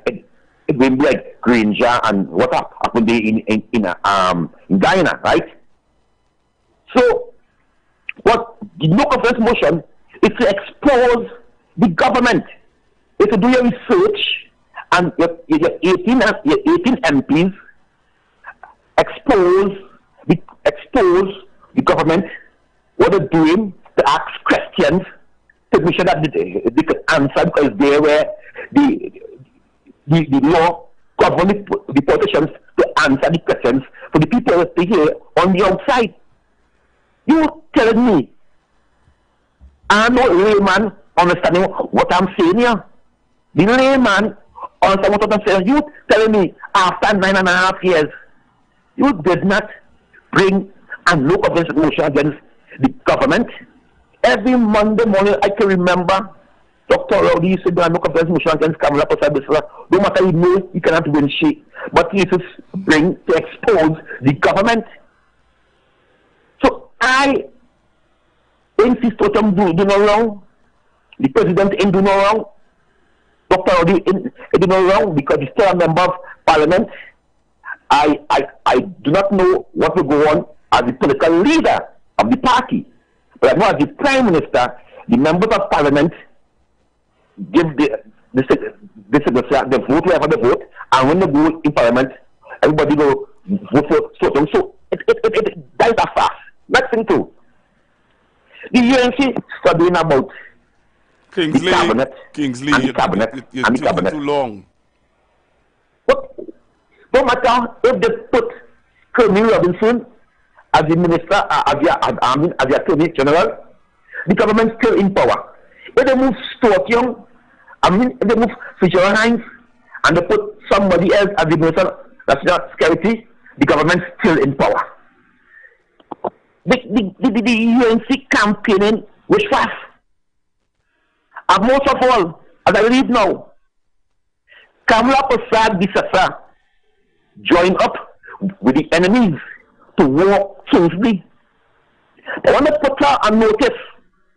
If she join up with the enemies, like Philip Alexander, who do that because there's a paid program and I don't have the, I can't do that. You know what I'm saying? Of the day. Kingsley. Who tried? No, Kingsley, I can't do that. Call the other programs and do that, Kingsley. I can't do that here.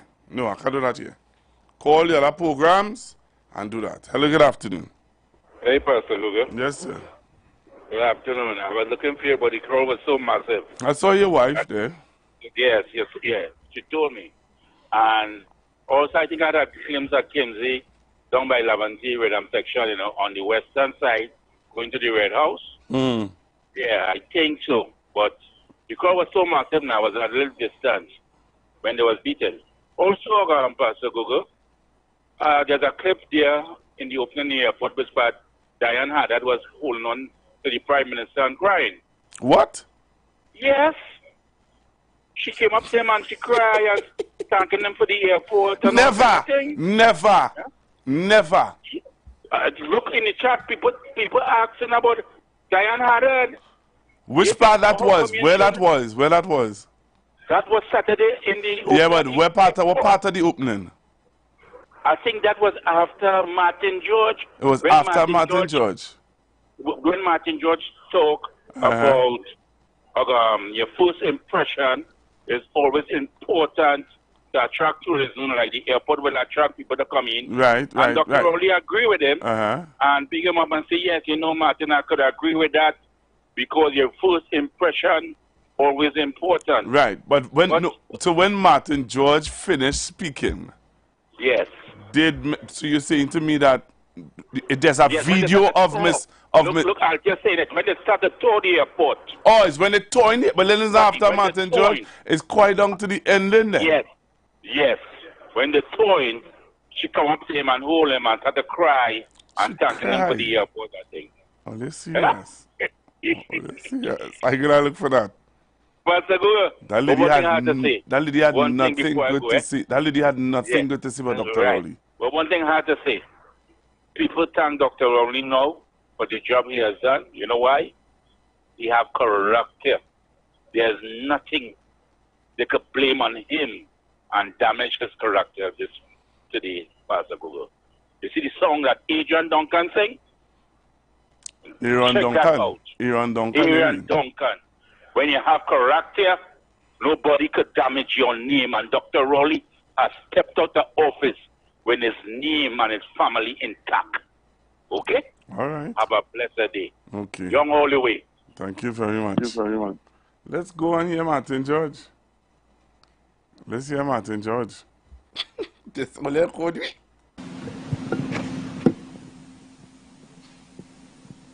Honorable Prime Minister. That's before I take Martin George. Hello, good afternoon, caller. You have to be quick. Caller. Yep, Pastor Google. Pastor Google, you're going to play Martin George. It's interesting that Martin George had such good things to say. I want to hear it. I didn't hear it. I want to hear. How everybody turned and get so nice all of a sudden, boy. Well, at least some people get so nice all of a sudden. You hear Watson? Watson and all get nice too. But sir, my one of my thing is, the pastor made a statement, right? The pastor made a statement, and people post up the pastor all over the place. How he's a PNM pastor. How it is they didn't say that about Pastor Coffee? How it is they don't say that about imams and pundits who would come out in support of the UNC? You know the truth, Pastor. Okay then. That whenever a Christian pastor make statements that might be fact and share what is their heart, they are always branded a particular way. Yeah. Whenever other groups, some other religion support their party, everybody continues to say that they are just supporting their own. Yeah. But fact is fact, truth is truth. Yeah. And you cannot, let me say this, one of the things Trinidadians will have to realize is that you cannot take expensive paint to straighten a crooked wall. So when things are bad, there's nothing they could say to make it look right. And when things are right, no matter what they say, it will still be right. And my point I wanted to make today is that history would record, because it seemed to me that every time we have a leader, in particular of African descent, that did their best and record like Patrick Manning. Yeah. We are never able to identify the good that they do until they pass away. They have left office and somebody came in and showed us what bad really is. Yeah. So I'm saying history would record in time to come. Probably that's another calypso. I know there was a calypso in that. But in time to come, history would record the benefits of having Dr. Rowley between 2015 and 2025. Thank you very much. And until that time, we continue to press forward and hope that the citizens, the right-thinking citizens of Trinidad and Tobago will make the right decision coming in this upcoming election year. Thank you very much. Right-thinking citizens. But hello, good afternoon. Good afternoon, Pastor Google. Hey, boy, I get you, boy. Yeah. Pastor Google, good afternoon. Could I use your phone room to tell Dr. Christopher Rowley, our past Prime Minister, for the past 9 to 10 years now, man. Thank you, sir. Thank you for your service, man. Thank you. And you steer the ship. You steer the ship and you make it all right now, man. All right. So, Pastor Gugu, thanks for taking my call. I know you feel I live in the You have a good day. Pastor Gugu, have a good one. Have a good afternoon. Before you say the wrong thing. Good afternoon, Pastor. Yes, sir. I just want to tell Kingsley that the reason why the opposition wouldn't bring a no confidence motion. You see how Dr. Rowley was looking yesterday like he could fight a lion? He on the way out. And he looking so and talking so. She going on battle with him? Nah. She ain't bringing that. All right, man. And the interview, Mr. Watson Duke is... I will play that. I will play that. Tobago. Yeah, I'll play that. I'll play that. Right. Yeah, and I hear Farley say no comment, so... Well, I don't expect him to have one. So let's play Mr. Martin George. I want to play Mr. Martin George. Yes, okay. Ministers of Government, Chief Secretary, Members of Parliament, all distinguished guests. When I came here and I saw the large assemblage of ministers and dignitaries, I thought, well, maybe we're doing the swearing-in ceremony after. I see somebody shifting uncomfortably. But, you know, the thing is, I am happy and enthralled that we have such a large gathering of persons here for this celebration. And it is indeed a celebration in Tobago. Are you serious? When you think of it, what is an airport terminal? A terminal is the transition point between ground transport and air transport. It facilitates that transition. That's the purpose of your terminal. So therefore, this building represents the last thing a traveler sees when the last thing a traveler sees when they leave the country, and it also represents the first thing that someone sees as a new arrival to Tobago. And let me tell you why that is important. First impressions matter. You never get a second chance to make a first impression. So any visitor coming to Tobago, If you've never been here before and you come and you see this facility, you will say, well, yeah, boy, these people, they're serious. So this is a necessary first step in our tourism, overview, that we will say, well, look, we have an excellent terminal that persons can come to. But it is just a first step. It's not the last. We need to also focus, as Pastor Frank said. Pastor Frank he's right on the money. He's right on the money with it. And I could tell you, Pastor Frank, I'm sure you got a lot of new members here today, based upon your delivery. You will see your church full on Sunday. Wow. So the thing is, we have to understand that we need to focus on the hotel room stock, heads on beds. We need to ensure that we get that quality room stock. And I need to make this point. We are not saying that you don't have the mom and pop operations where, somebody may have 2 rooms under their house and, Mr. John Brown and his wife, they running it on Airbnb. Nothing's wrong with that. But let's be realistic. Let's be practical.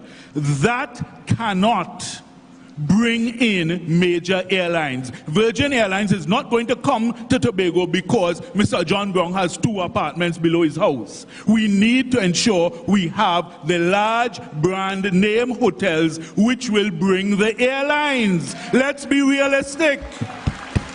Let's be serious about this. What's the point of us having this type of facility if we do not have the throughput of passengers to ensure that we can now say, yes, this was a job well done, well worth it in the long run. So let's understand these things and let's not be making, silly and foolish objections to things which end up being an obstacle to progress. I've always said, it's quite possible to have development taking place along with preservation of the economy and the ecology and everything hand in hand. You look at Atlantis in Bahamas, you look at Atlantis in Dubai, you look at how they've done these things. Come on, it's not rocket science. Okay? This has been done the world over and we can do it. If you think back, even that Saman Grove development we have here in Tobago, remember that was part of a larger development which was supposed to have a 5-star hotel in the very same area where there were objections when Sandals came. Let's understand that.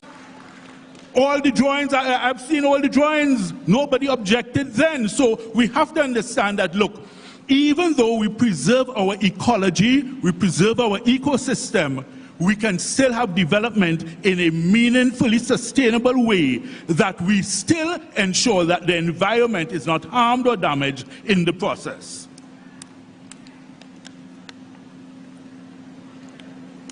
Apart from the hotel room stock, we need to now engage with the airlines. Once we have that, we need to ensure that the airlines are coming here, and it has to be coming here in a manner where they are filled with people. The front of the plane is filled. That's something that Chris James always keeps emphasizing. Make sure you have the front of the plane filled because persons want to come and have a quality experience in Tobago. Now, so you hear Martin George? Only we serious? These people are left serious, boy. Only remember, if I play back some clip of this man, watch that. Hey, I didn't know he make all them statements, Honestly, didn't know.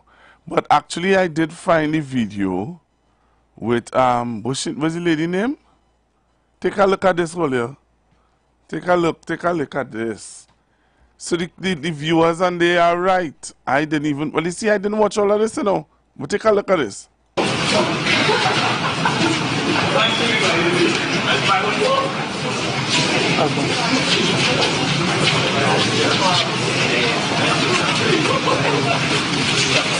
We'll let it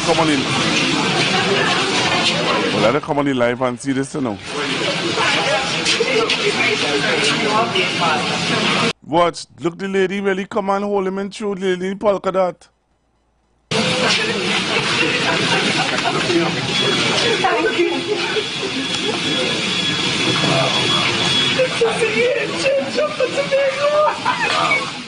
Wow. Wow. Wow. No, only that's serious. The lady cry. Only know who's that lady? Oh my goodness. Lady cry, no? These are people who are the worst to say about Dr. Rowley.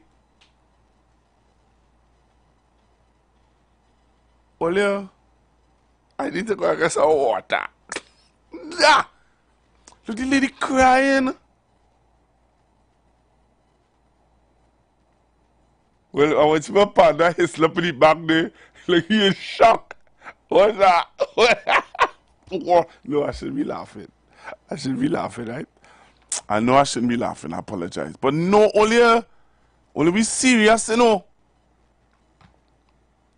You know, I call just when he make a statement, boy. It is true, you know.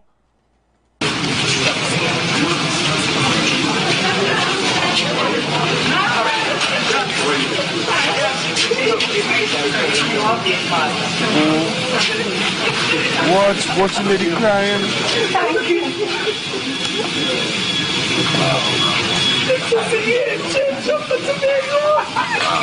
Wow. We are indeed happy that. Wow. Wow. That's all I could say. All I could say is wow. No, I've been really, I know. All I could say is wow. Lady cry, you know. Nah. Nah, Trinidad and Tobago.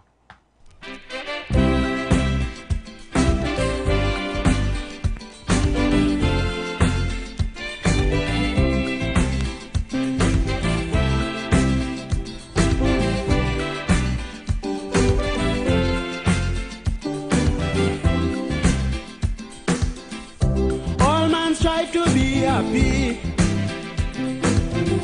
Relentless search for luxury. In search of peace and happiness, the human mind wouldn't rest. A constant nag within we soul, demanding respect from the world. We get the urge in different form, but luxury is the norm. Money is very essential, but can't buy peace of mind at all. We still like dogs without a bone if we have the money alone. Because appreciation based on the human mind. Everyone needs some for happiness all is end. Because importance, if we are drive to live, everyone's on the hunt. Every man ought to give generously.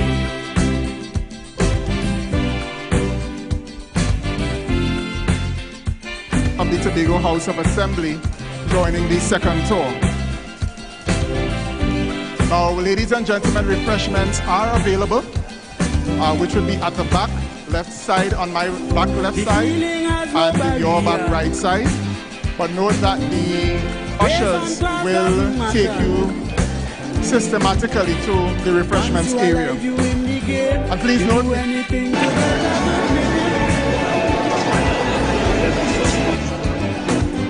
some wealthy men turn to suicide. Can't find food to feed their pride. The aged and crippled in the ring fight to be like a king. Children become delinquents for lack of love from their parents. That's why appreciation is most important to man. Appreciation based on the human mind. So those of you who are watching on the live, you're seeing where Dr. Oli is getting a walkthrough of the new airport. A proper walkthrough. I don't know what to say.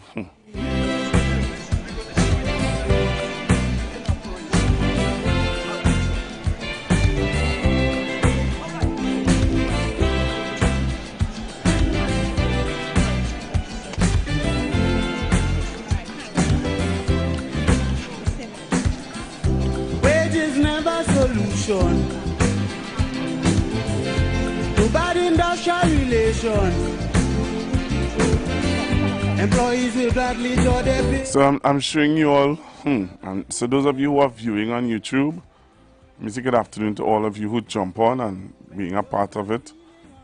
Yeah, I'm just showing you all, you know, what Dr. Rowley was able to accomplish, man. Alright. So there's a walkthrough. And yeah, so those of you who are on the live, you're seeing it.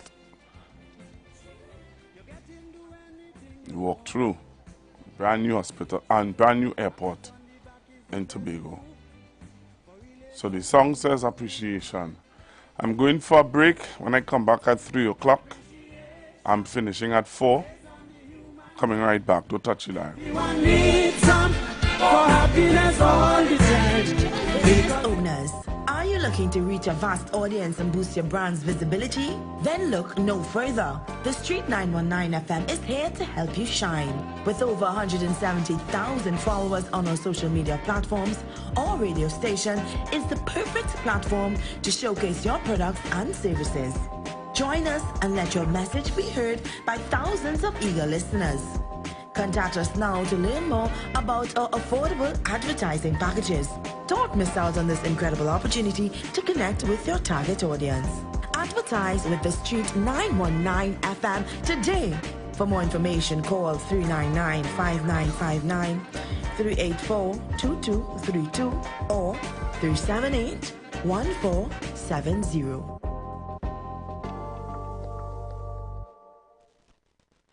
You've got bills to pay, and so do we.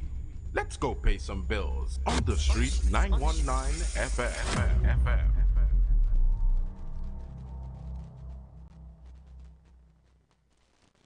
Planning your Tobago getaway? Choose the highest Google-rated car rental company on the island, O'Neill Auto Rentals Tobago. Located just minutes from the A&R Robinson International Airport, at O'Neill, we pride ourselves on being the most tech-savvy car rental company in Tobago. Our process is 100% digital. No paperwork, no long lines. From easy pickup to seamless returns, renting a car in Tobago has never been simpler. WhatsApp us now at 1-868-361-1042 to book your vehicle. Don't forget to mention promo code RADIO2 to receive a 5% discount on your rental. Send a WhatsApp message to 1-868-361-1042 today. That's 1-868-361-1042. O'Neill Auto Rentals Tobago, the easiest, most reliable car rental experience on the island. Vehicle availability is subject to change. Driver must be at least 25 years old and have a valid driver's license to book. For more information, visit www.rentalcartobago.com. Port of Spain, Point Fortin. It's your turn to laugh like never before. Alternative International Comedy Festival featuring comedy star Damian Melville in concert with added drama, including Damian Melville as Dr. Rowley. Listen to that. There's never a day you could wake up and you hear, what a lovely day. What beautiful sunshine. Let me go on the beach. Let me go and check my neighbor I haven't seen for a while. All you just get from them is yang, yang, yang, yang, yang, yang, yang. That is all.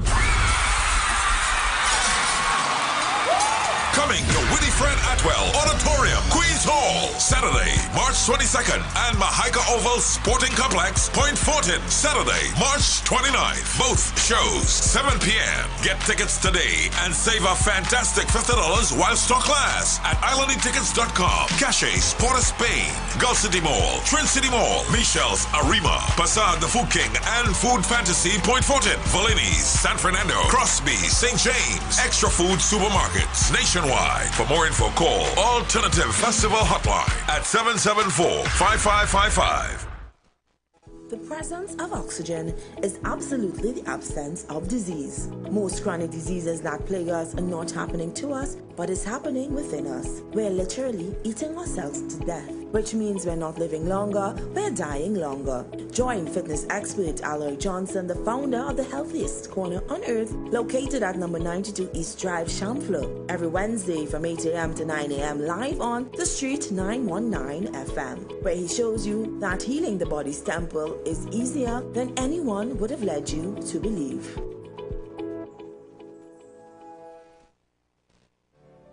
Turn your lights down low and listen to the Master's Radio. You are invited to join Pastor Morris Johnson of the Church of the Firstborn Assembly Miracle Center, located at number 399 Eastern Main Road, Waiko in Sangre Grande, for the Old Time Gospel Hour Family Radio Ministry every Sunday from 10 a.m. to 1 p.m. On Mondays, 9 a.m. to 10 a.m. Trauma and Bereavement. Every Tuesday, 9 a.m. to 10 a.m. The Law and You. Wednesdays, 9 a.m. to 10 a.m. Dealing with Disabilities. And on Friday evenings from 9 p.m. to 5 a.m. All Night Prayer Live on The Street 919 FM. Designed with you in mind. This program deals with today's issues from a biblical perspective, and you will also be given the opportunity to call in and interact with us. Micah 6:8 says, He has shown you, O man, what is good, and what does the Lord require of you, but to do justly, to love, have mercy, and to walk humbly with your God. Your financial support through the First Citizens Bank would be greatly appreciated. Account number 795-222. For further information, call 753-1113 or 610-4673. Share the live. Share the live. The Street 919 FM on Facebook and Instagram. Share the live. Iowa George on Instagram. Share the live. Iowa TV and Street TV on YouTube. Share the live. The Street 919 FM. Alright, so I'm back with you, Trinidad and Tobago. Last and final hour with you on the Street 919 FM. So I have plenty to do. Plenty to do. Why I say I have plenty to do, I'm just hoping that, I know that there is supposed to be a press conference or swearing in of new members of cabinet. While I'm here, if that is happening, I'm going to switch over to that. That's 1, 2. I just got a video here.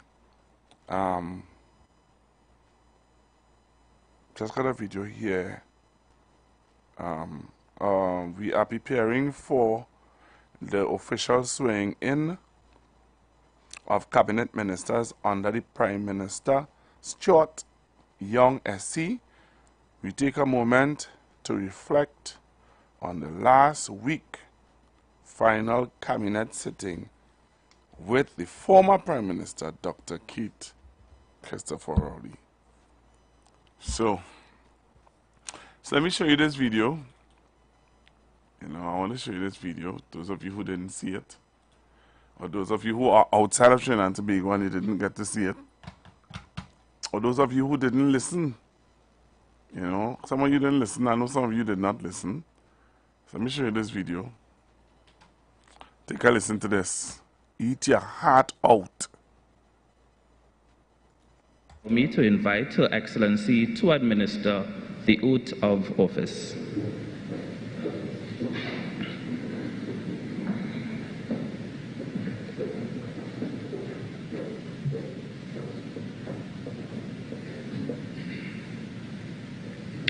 I now invite the Honorable Stuart Young to take the oath of office as Prime Minister of the Republic of Trinidad and Tobago and to receive his instrument of appointment.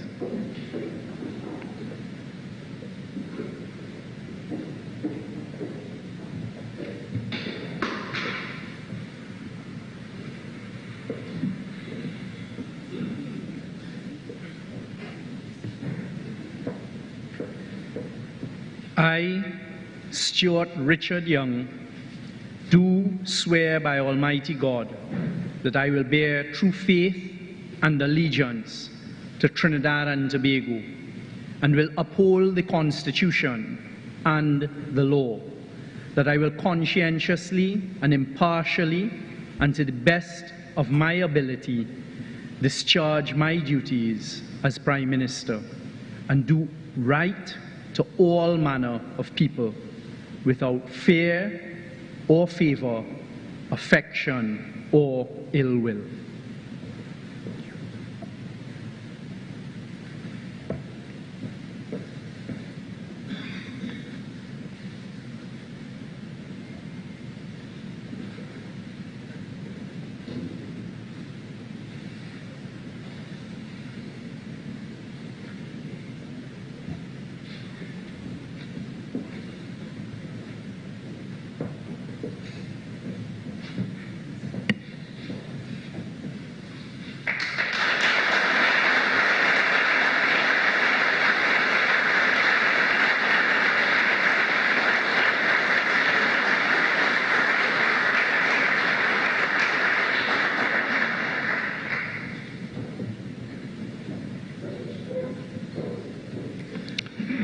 I now proceed to the next part of the proceedings.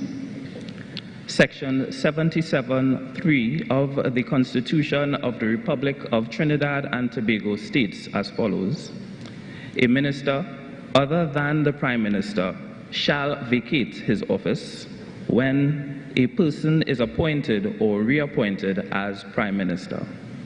Consequently, I now call upon Mrs. Camille Robertson-Regis to take the oath of office as the Attorney General and Minister of Legal Affairs of the Republic of Trinidad and Tobago.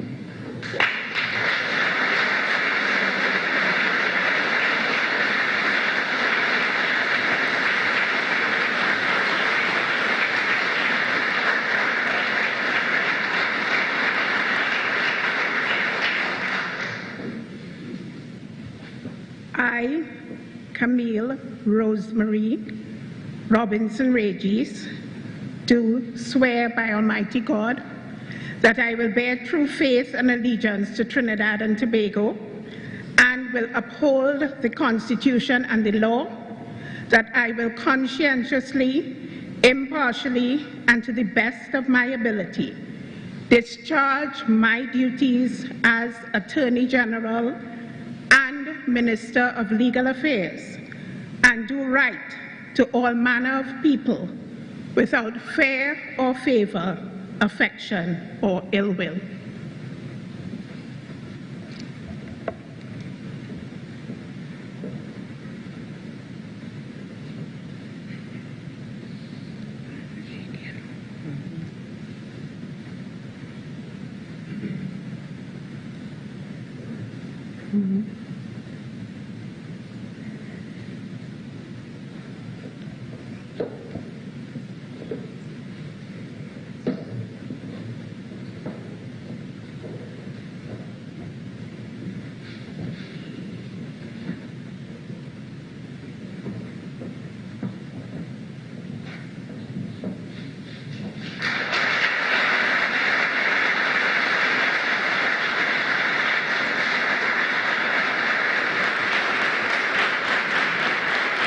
So you saw it, you heard it. Those of you who are not on the live, well, you didn't get to see it, but those of you who are on the live, you see it.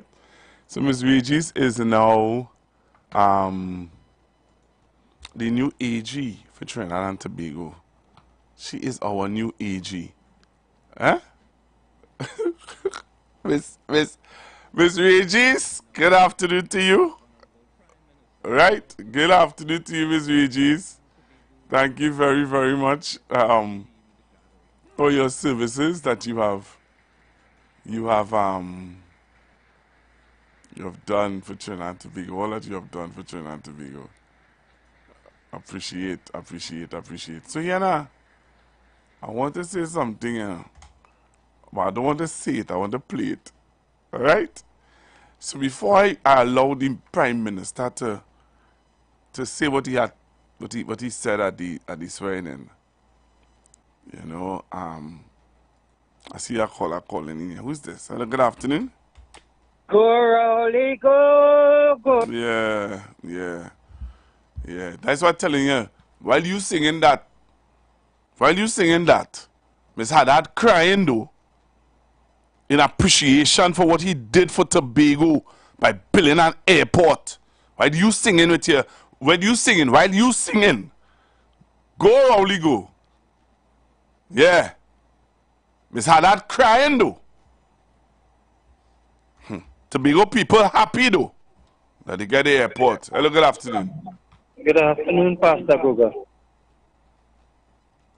And how are you doing today? I'm cool, man. Don't let people upset your spirit. They can't keep your aura. Yeah. Why are they still contemplating and asking about this $3 billion on TikTok? I saw a video with that recently. Say that again?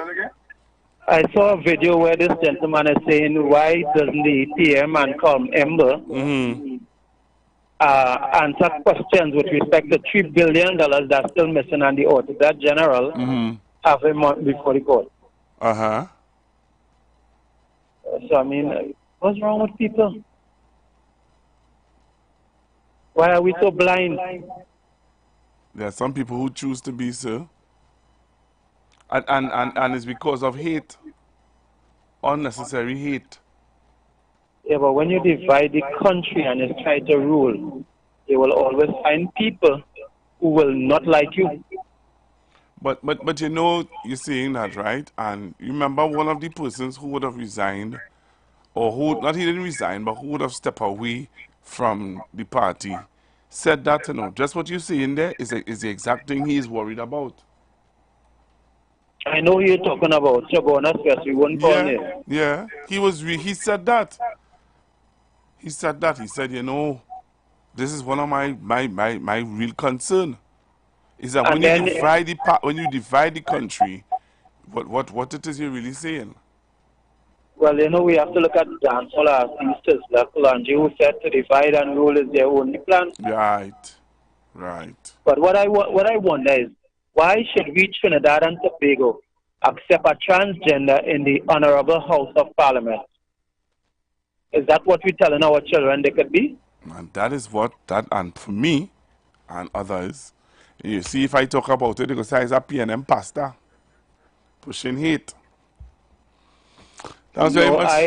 I am a child of God. I'm a believer. Yes. And I cannot accept that in the Honorable House of Parliament because you're saying it's acceptable. I hear you, caller.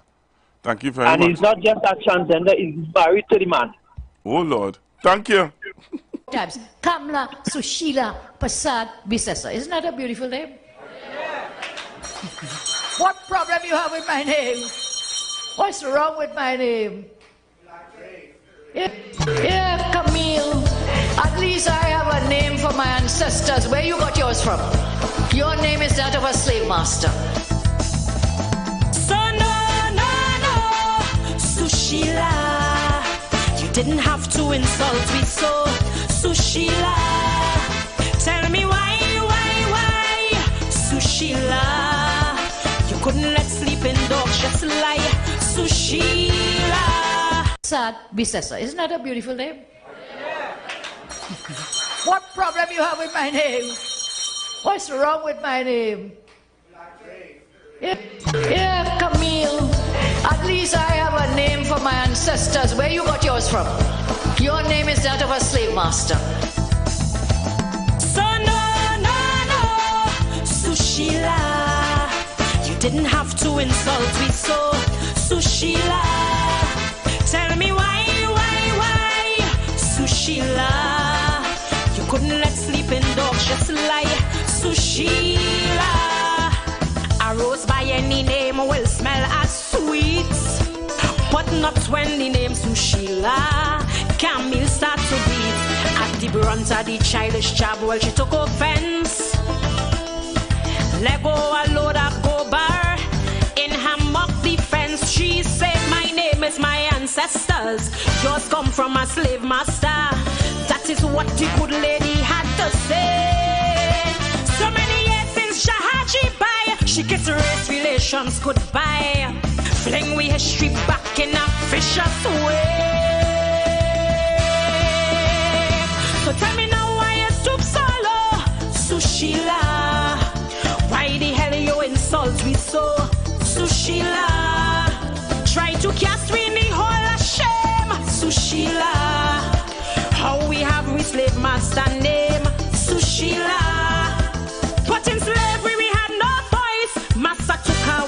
choice. But you dragged up a painful past to tell me we come dead last. I know the code that you want to speak. I lose my name, so that makes me weak. It's a sensitive cornea mash. That was not Jahaji by brotherhood of the boat. It's Jahaji Bash. The race barrier you crash. That was not Jahaji by brotherhood of the boat. It's Jahaji Bash. Hello, good afternoon, caller. Hello, good afternoon. Hello, good afternoon, Pastor Google. Hi, good afternoon. Good afternoon to you and the callers on 91.9 and Constructive Talk. I want to thank Dr. Key Christopher Rowley for his service to this country, the sacrifices he would have made in his 40-something odd years in political life. He would have taken, especially these last 10 years, would have taken a lot of verbal abuse and insults from the UNC and their supporters and others who opposed him. He stood steadfast. He didn't give up. He had a vision and he had a plan, and he stayed true to it, and we are where we are today. So I want to thank him for his service. And sir, you look as if you could fight our next election for 10 more years again. You have a step, you know, a pep in your step. You've seen that happiness, that freeness, and I'm happy that you're able to find someone within the cabinet or in your members that you felt confident enough to carry on the work that you have done, and also have their vision to carry on what they think would be in the best interest of Trinidad and Tobago. I want to congratulate my member of parliament, Minister Stuart Young. I know that he has also the interests of Trinidad and Tobago at heart, all citizens of Trinidad and Tobago. I know he's very passionate about the youth. I know he's very passionate about steel pan. I know he's very passionate, in fact, about human beings. And if people didn't know Mr. Young, Minister Young, or Prime Minister Young now, as we call him, he wanted to be a priest at one time. So he always had that type of caring and giving in him. So it's nothing new. That smile, that ready smile that you see, is not put on. It's not something for the camera or for people to say. That genuine hug and warmth that you feel in his presence, the way he stops and speaks to everybody, it's not something he put it on for the camera. That is just who he is. And we, the constituents of Protestant or St. Anne's West, we know him because he walks our constituency. Since he has been elected as a member of parliament, 2 times a month, and if he can make it even more than that, he has been doing that consistently. So I want to congratulate him again and wish him all the best. And I stand in full support. I want to say something to Ms. Kamla Prasad and to people listening. If all the years that Kamla Prasad they would have spoken about the ills of Dr. Rowley and the things he did wrong and all that, how come they never brought a motion and no confidence against him and the PNM in Parliament? Because when Dr. Rowley was in opposition, he would have brought several no confidence motion against Kamla Prasad because he felt and knew based on things he was seeing that she wasn't doing the right thing. How come them never did that? And as for the situation today where they want to take the court and chain and people talking about democracy is at stake and all that, how come they get an injunction to stop the swearing ceremony today if they're so convinced that Dr. Rowley would have breached the Constitution and it was a high-handed approach? Because at the end of the day, as I keep saying, we don't go to the polls and vote for a Prime Minister. We go and vote for a member of Parliament. And the party that wins, within themselves, they will choose someone on behalf of us, the citizens who voted, who commands the numbers in the Parliament from the members of Parliament of the winning party. They are the ones who choose a Prime Minister. They choose it for us.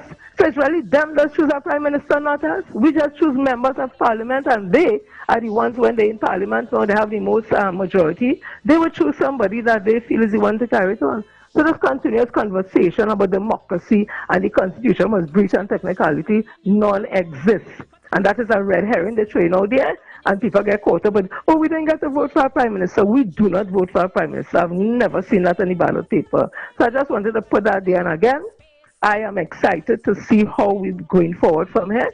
I feel rejuvenated again. I feel excited again, and we're going to move forward again with Prime Minister now, Minister Stuart Young. And thank you so much again, Dr. Rowley, for your service, and to Mrs. Rowley and the family for allowing us to have you for this long. And now they have you back there, so I'm very, very happy. Thank you, Pastor Google.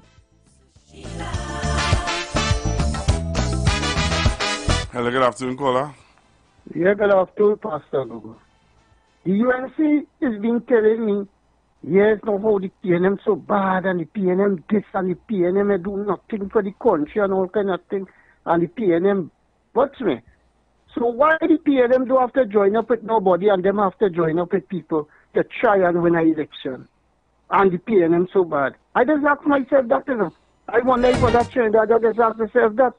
And it's so sad to see what them bringing politics to in this country, Pastor Google. Them all these things, it's a lie, preach hate, and dishonesty, right? Every day, every morning, lies, hate, and dishonesty. I want to tell the PNM people, don't take that basket to be cussing nobody and thinking, leave them, let them talk that stupidness. Let me pray and stick to God and win the election. Don't utter no nastiness with them on Facebook and answer them back when they're talking the nastiness. Leave them, because that is exactly what they wanted. They say, watch them. They saw them PNM people racial. They saw them, that is what they want. So you know, we not to say nothing. We love our country. Let us pray and go and get victory. Okay, thank you. Hello, good afternoon. Hello? Hi, good afternoon. Hello? Good afternoon. Hello, good afternoon. Good afternoon, sir.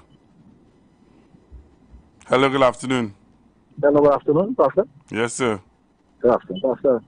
I had a same discussion with I did die at the UNC fan. And he's saying all kinds of things, but he don't know how well people come forward and they understand. And all kinds of things. I said, but your party calling for election 1 years now, and they don't even have 15 candidates. Hello? I'm hearing you, caller. Hello? Caller, I'm hearing you. Hello? Yes, caller. All right, I don't know what's going on with your phone. Hello, good afternoon.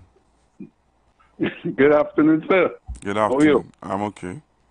I want to say thank you, too. I want to say thanks to Dr. Rowley. And, you know, I feel good to see my outgoing Prime Minister in good health and, you know, with good cheer. What is what is instructive is that the incoming Prime Minister speech, when he talk about let us do this together. Pastor Gula, I don't know if you listen to it, but this man would have said this thing about 6 times, you know, identifying why we should do it together. And that was very instructive. And I feel confident that Prime Minister Stuart Young would continue to do a good job for Trinidad and Tobago. So I want to thank you also for bringing this thing to us, man, because I know a lot of people would be missing out on the information. God bless you. You're welcome. Thank you very much. Nice. Thank you very much. So we're getting ready to go at seeing where I'm getting the signal for us to go over to the swearing in. Hello, good afternoon. Hello, good afternoon. Caller, good afternoon. All right.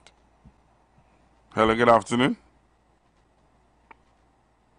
Hi, good afternoon. Afternoon. Hello, good afternoon. Caller, good afternoon. Okay, now it's all. Hello. Hello, good afternoon. Hold on, caller. Hold on, huh?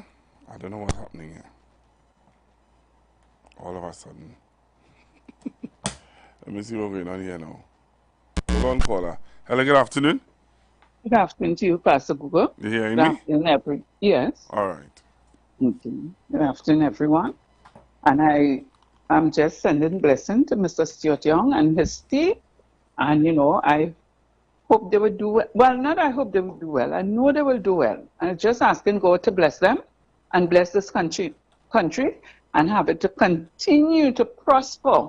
And people, it's all about you. So if you make a bad life for yourself, you're going to end up bad. So you have to help others so that we can have a better country. So don't blame anybody. Just help them.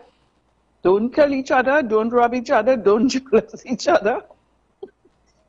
Right? But just have a good life and God's blessing to the government. Take care, Pastor Google. Okay, thank you very much. Hello, good afternoon. Good afternoon, Pastor Google. Hi, good afternoon.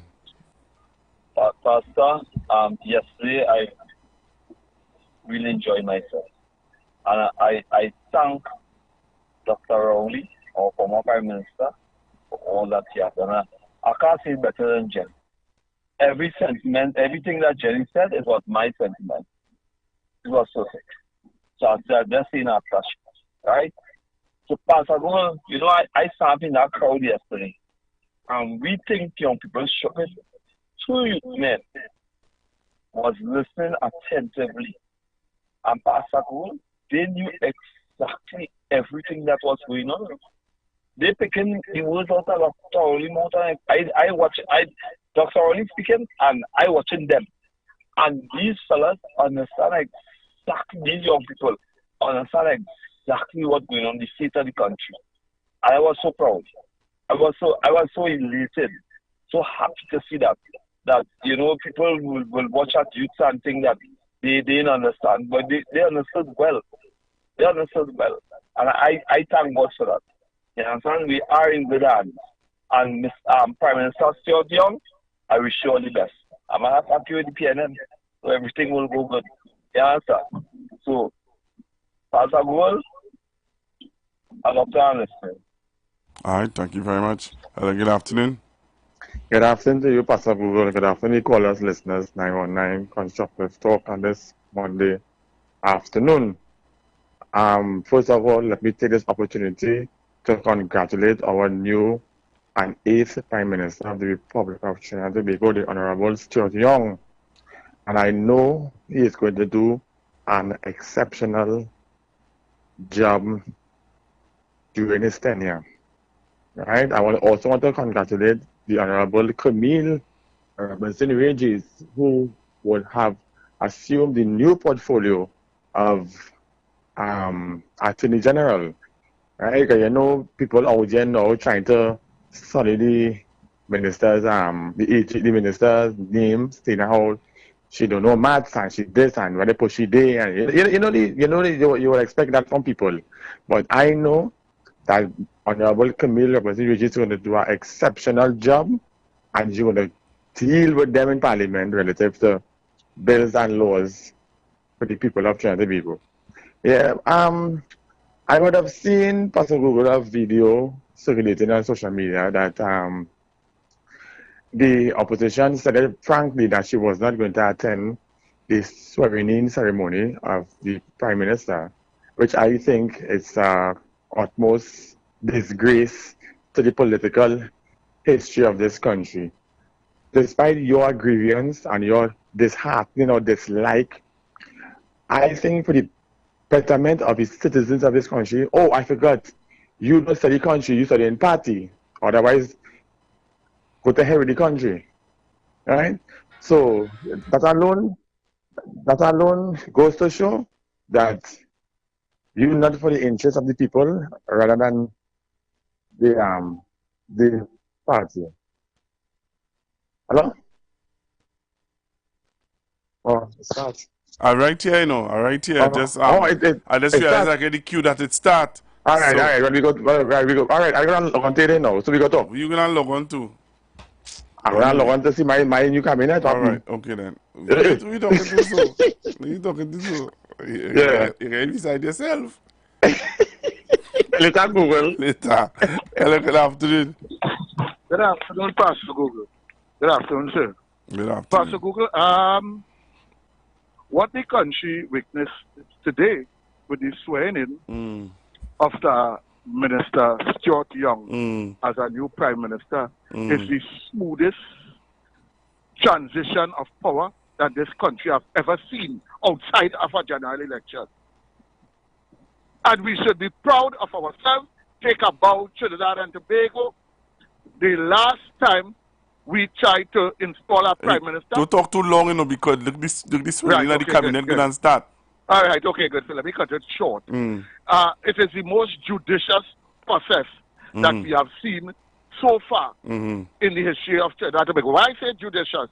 All arms of the state were there. The three arms of the state were there. The legislature, the executive, and the judiciary. All were there. So that was a proper installation. And I want the country to take note that as long as Stuart Young is installed, he cannot be installed by a judge in the court. I don't know where Kamala is going with this nonsense. No court, no court can uninstall Stuart Young. No court can remove him. It does not work like that. They are independent and they cannot get involved. So he's properly installed. I am saying that Kamala is calling it a bluff. She can file for judicial. We'll go here later. We go here later. In the Monday Night Forum, yes. Rum. Yes. For rum. Okay. Rum. Important. R-U-M. I don't know that. I don't know how you like. I am going to the swearing in. Right. Have a good afternoon. I see Philip Alexander. Yeah. Look, you see you? All right. Okay. We go over to the swearing in. What on here? Hey, don't tell me all that no audio there, you know. Constitution of the Republic of Trinidad and Tobago states, so we go to the swearing in. Other than the Prime Minister shall be such persons as the President, acting in accordance with the advice of the Prime Minister, shall appoint. So what you're looking at, what you're listening to, is the swearing in ceremony for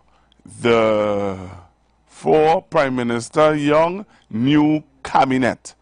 All right, so it's the new cabinet swearing in ceremony that you're looking at. Allow me to also invite the Honorable Prime Minister to the stage.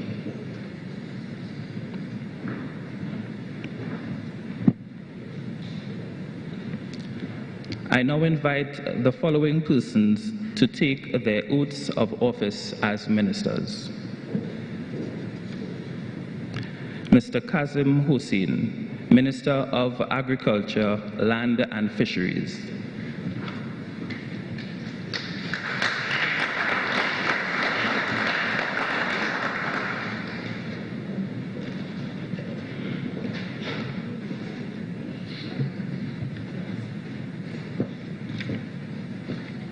I, Kazim Hussein, do swear by the Holy Quran I will bear true faith and allegiance to Trinidad and Tobago, and will uphold the Constitution and the law, and I will conscientiously, impartially, and to do my best to my discharge duties as minister, and do right to all manner of people without fear or favor, affection or ill will.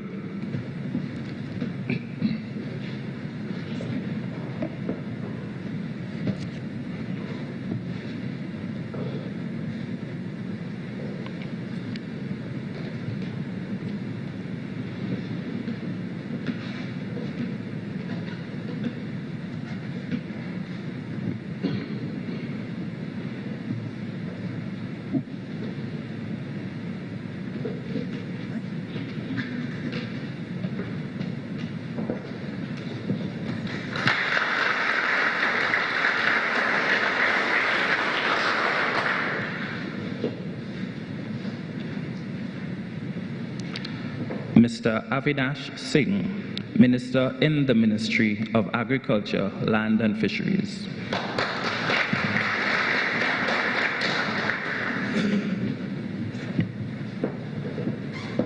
I, Avinash Singh, do swear by the Bhagavad Gita that I will bear true faith and allegiance to Trinidad and Tobago and will uphold the Constitution and the law, that I will conscientiously, impartially, and to the best of my ability discharge my duties as minister and do right to all manner of people without fear or favor, affection or ill will.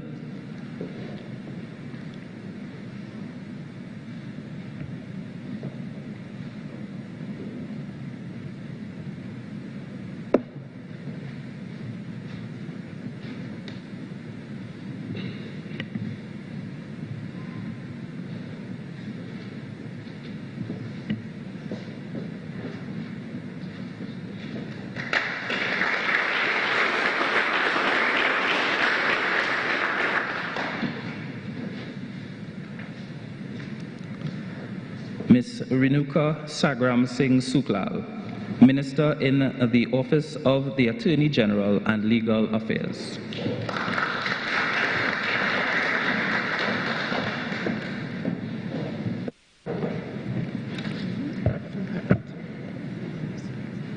I, Renuka Sagram Singh Suklal, do swear by the Bhagavad Gita that I will bear true faith and allegiance to Trinidad and Tobago, and I will uphold the Constitution and the law, that I will conscientiously, impartially, and to the best of my ability discharge my duties as minister and do right to all manner of people without fear or favor, affection, or ill will.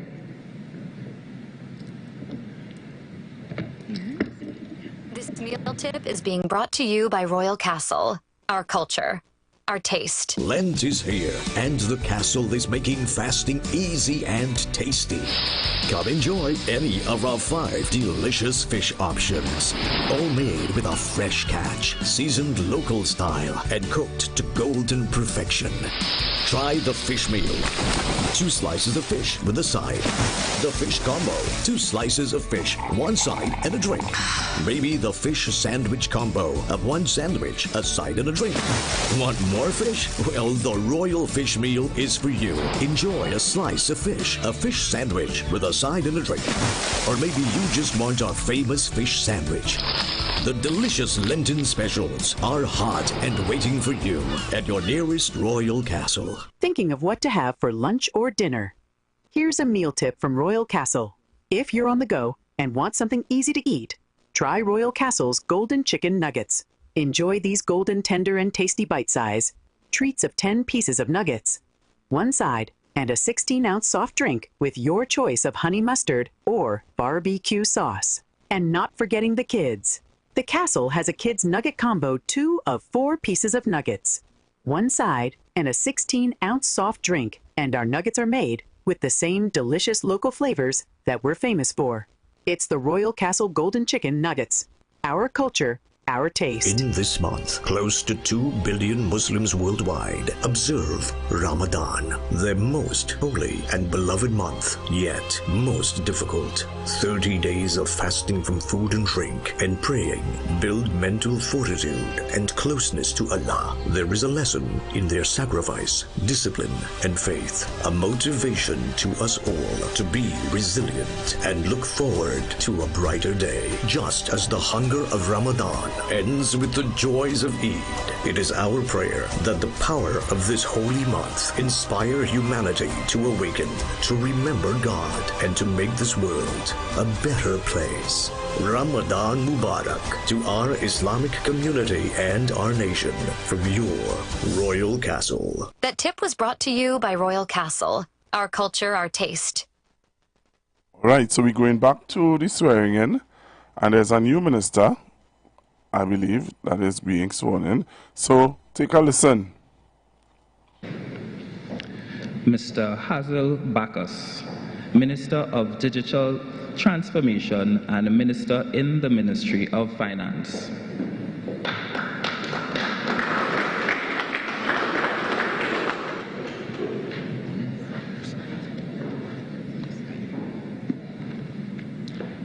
I, Hazel Bacchus, swear by Almighty God that I will bear true faith and allegiance to Trinidad and Tobago. I will hold the Constitution and the law, that I will conscientiously, impartially, and to the best of my ability discharge my duties as minister and do right to all manner of people without fear or favor, affection, or ill will.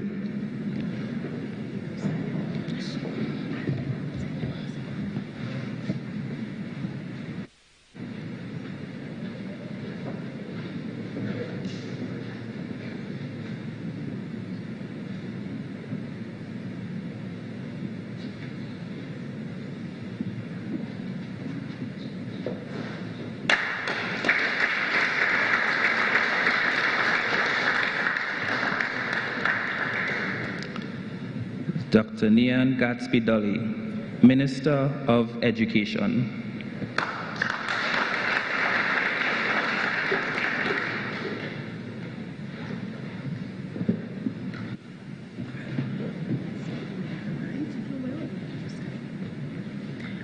I, Nian Gadsby Dolly, do swear by Almighty God that I will bear true faith and allegiance to Trinidad and Tobago and will uphold the Constitution and the law, that I will conscientiously, impartially, and to the best of my ability discharge my duties as minister and do right to all manner of people without fear or favor, affection, or ill will.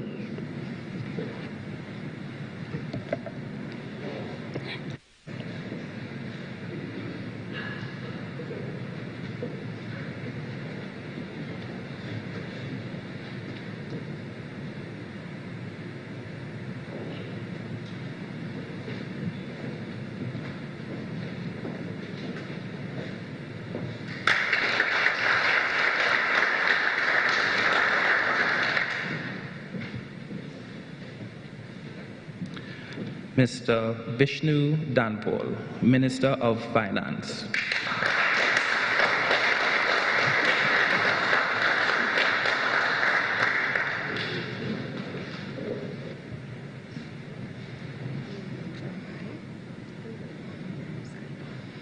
I, Vishnu Danpal, swear by Almighty God that I will bear true faith and allegiance to Trinidad and Tobago and will uphold the Constitution and the law, that I will conscientiously, impartially, and to the best of my ability discharge my duties as minister and do right to all manner of people without fear or favor, affection, or ill will.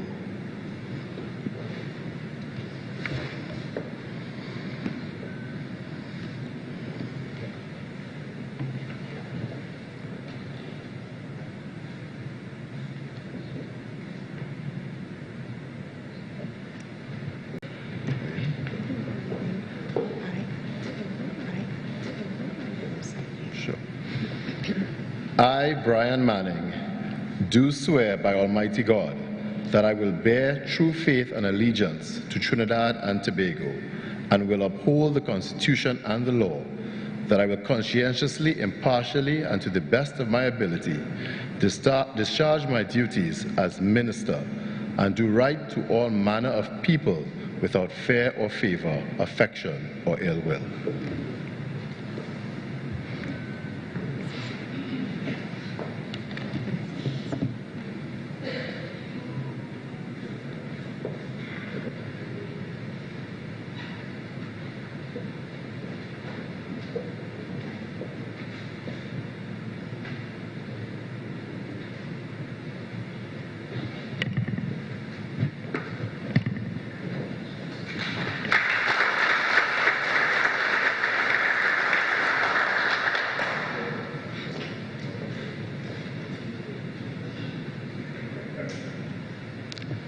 Mr. Amory Brown, Minister of Foreign and CARICOM Affairs.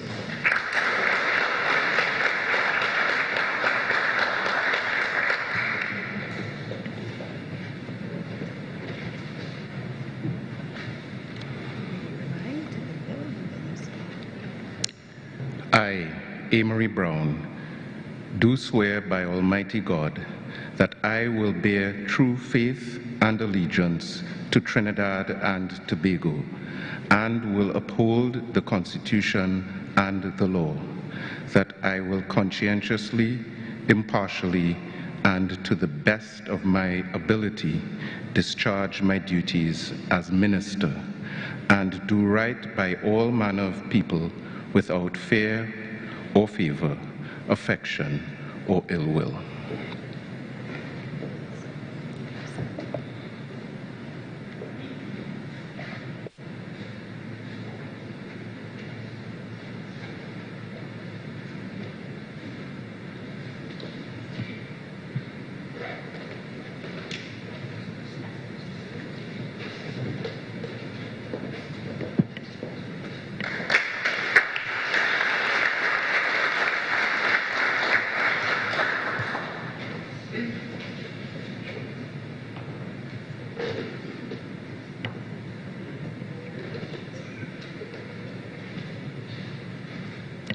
Mr. Terence Dial Singh, Minister of Health.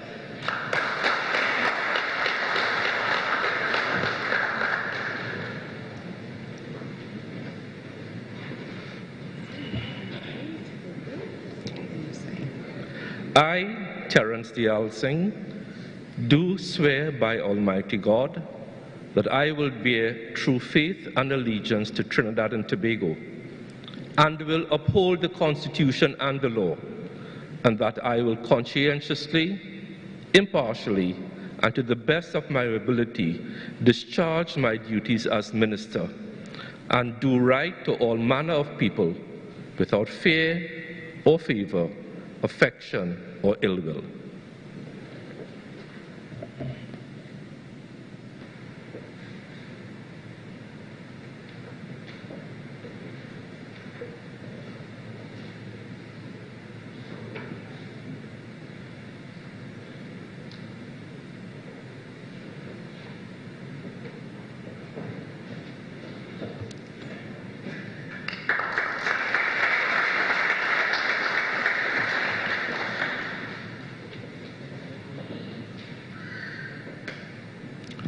Mr. Adrian Leons, Minister of Housing and Urban Development.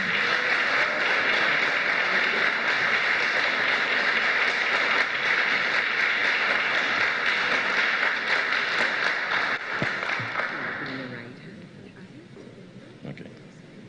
I, Adrian Leons, swear by Almighty God that I will bear true faith and allegiance to Trinidad and Tobago, and will uphold the Constitution and the law, and I will conscientiously, impartially, and to the best of my ability discharge my duties as minister, and I will do right to all manner of people without fear or favor, affection or ill will.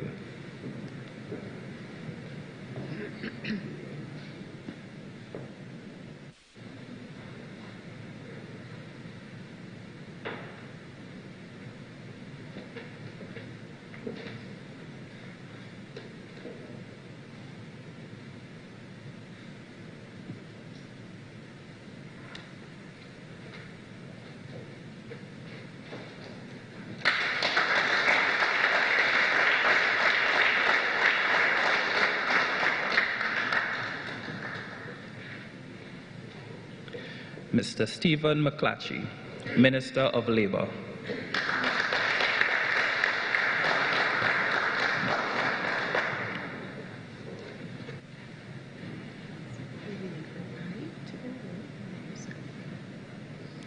I, Stephen McClatchy, do solemnly, okay. I, Stephen McClatchy, do swear by Almighty God that I will bear true faith and allegiance to Trinidad and Tobago, and will uphold the Constitution and the law, that I will conscientiously, impartially, and to the best of my ability discharge my duties as minister, and do right to all manner of people without fear or favor, affection or ill will.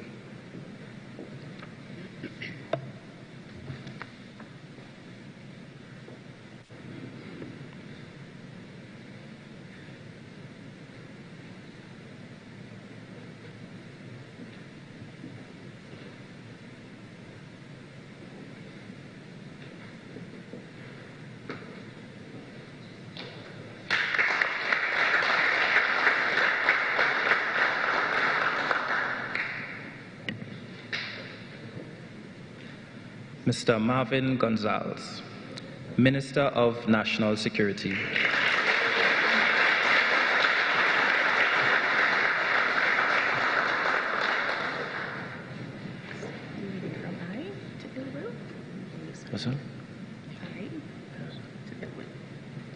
I, Marvin Gonzalez, do swear by Almighty God that I will bear true faith and allegiance to Trinidad and Tobago, and will uphold the Constitution and the law, that I will conscientiously, impartially, and to the best of my ability discharge my duties as minister, and to do right to all manner of people without fear or favor, affection or ill will.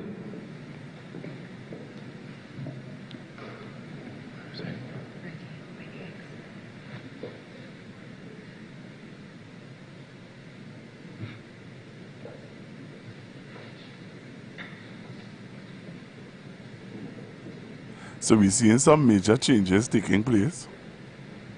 Minister Marvin Gonzalez, the Minister of National Security, and we're seeing where Adrian Leons is now the Minister of Housing. Interesting, very interesting.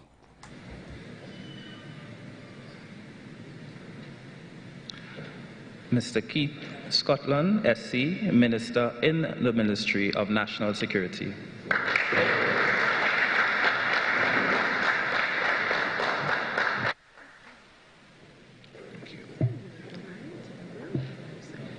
I, Keith Scotland, do swear by Almighty God that I will bear true faith and allegiance to Trinidad and Tobago and will uphold the Constitution and the law, that I will conscientiously, impartially, and to the best of my ability discharge my duties as minister and do right to all manner of people without fear or favor, affection or ill will.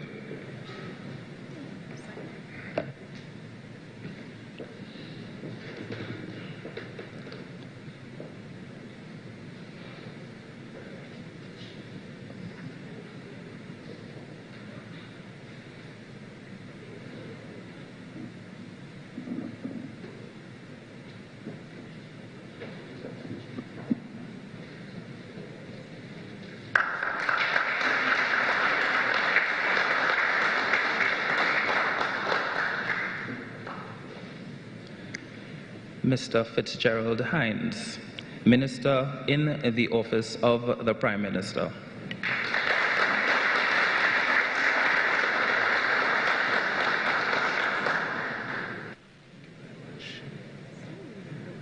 Thank you. I, Fitzgerald Hines, swear by Almighty God that I will bear true faith and allegiance to Trinidad and Tobago and will uphold the Constitution and the law, that I will conscientiously, impartially, and to the best of my ability discharge my duties as minister and do right to all manner of people without fear or favor, affection or ill will. So you just heard it, Minister Fitzgerald Hines is the minister in the office of the Prime Minister. So here's where I have to leave it, Trinidad and Tobago. I'm out of here. Talk to you guys tomorrow, please God. I'm coming on from 1 o'clock. Well, from 12 to 1. And from 1 to 2 is Bishop Aaron. So I come back on from 2. So I look forward to hearing your views on these changes that that Minister Young has made. All right, so I'll talk to you guys tomorrow, please God. Have a blessed afternoon, everyone.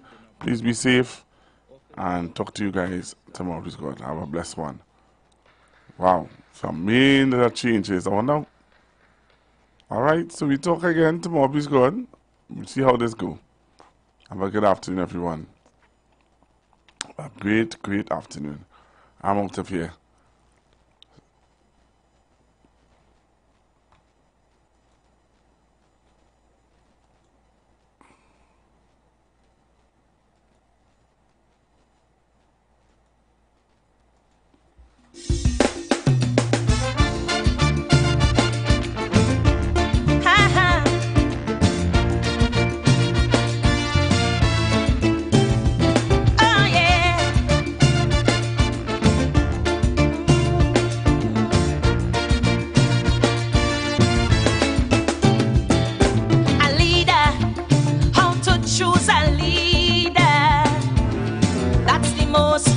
Question today. Now that the man retire, people spitting fire, and every talking head having their say. For in this mixed up land that we call Trinbago, many times it does just boil down to race.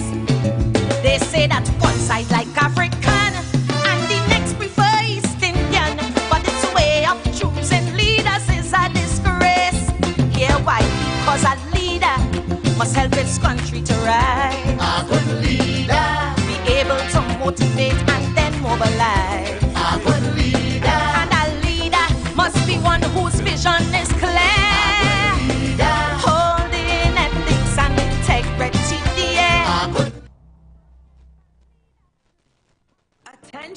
business owners. Are you looking to reach a vast audience and boost your brand's visibility? Then look no further. The Street 919 FM is here to help you shine. With over 170,000 followers on our social media platforms, our radio station is the perfect platform to showcase your products and services. Join us and let your message be heard by thousands of eager listeners. Contact us now to learn more about our affordable advertising packages. Don't miss out on this incredible opportunity to connect with your target audience. Advertise with the Street 919 FM today.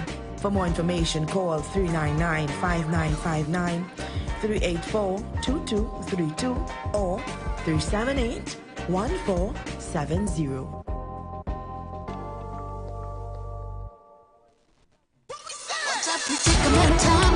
Telling me ditches are like tearing off my skin. I don't want to knock nobody door. I don't want to go. Ditches silence me and you together. Jumping up in the mass. Look how we gonna have fun. Going down to the last. It's two how we rolling. And I cannot hold it. My love for you growing. Ditches silence me and you together. Digicel, the bigger, better network. For years, Royal Castle has been the favorite of many with its unique, consistent quality and taste. The Castle prepares the freshest chicken and selected products to always give you that delicious homegrown flavor. So when you taste the delicious chicken and sides, the local seasoning and spices are unmistakable. And for this holy month, the Castle reminds the Muslim community of their halal specials. Get a quarter rotisserie chicken in any one side as a single meal, or a whole rotisserie chicken for the family, or perhaps the banquet special of one whole rotisserie chicken, 4 sides, and a 2-liter soft drink. Ramadan Mubarak from Royal Castle. Port of Spain, 2014. It's your turn to laugh like never before. Alternative International Comedy Festival featuring comedy star Damian Melville in concert with added drama, including Damian Melville as Dr. Rowley. Listen to that. There's never a day you could wake up and you hear, what a lovely day. What beautiful sunshine. Let me go on the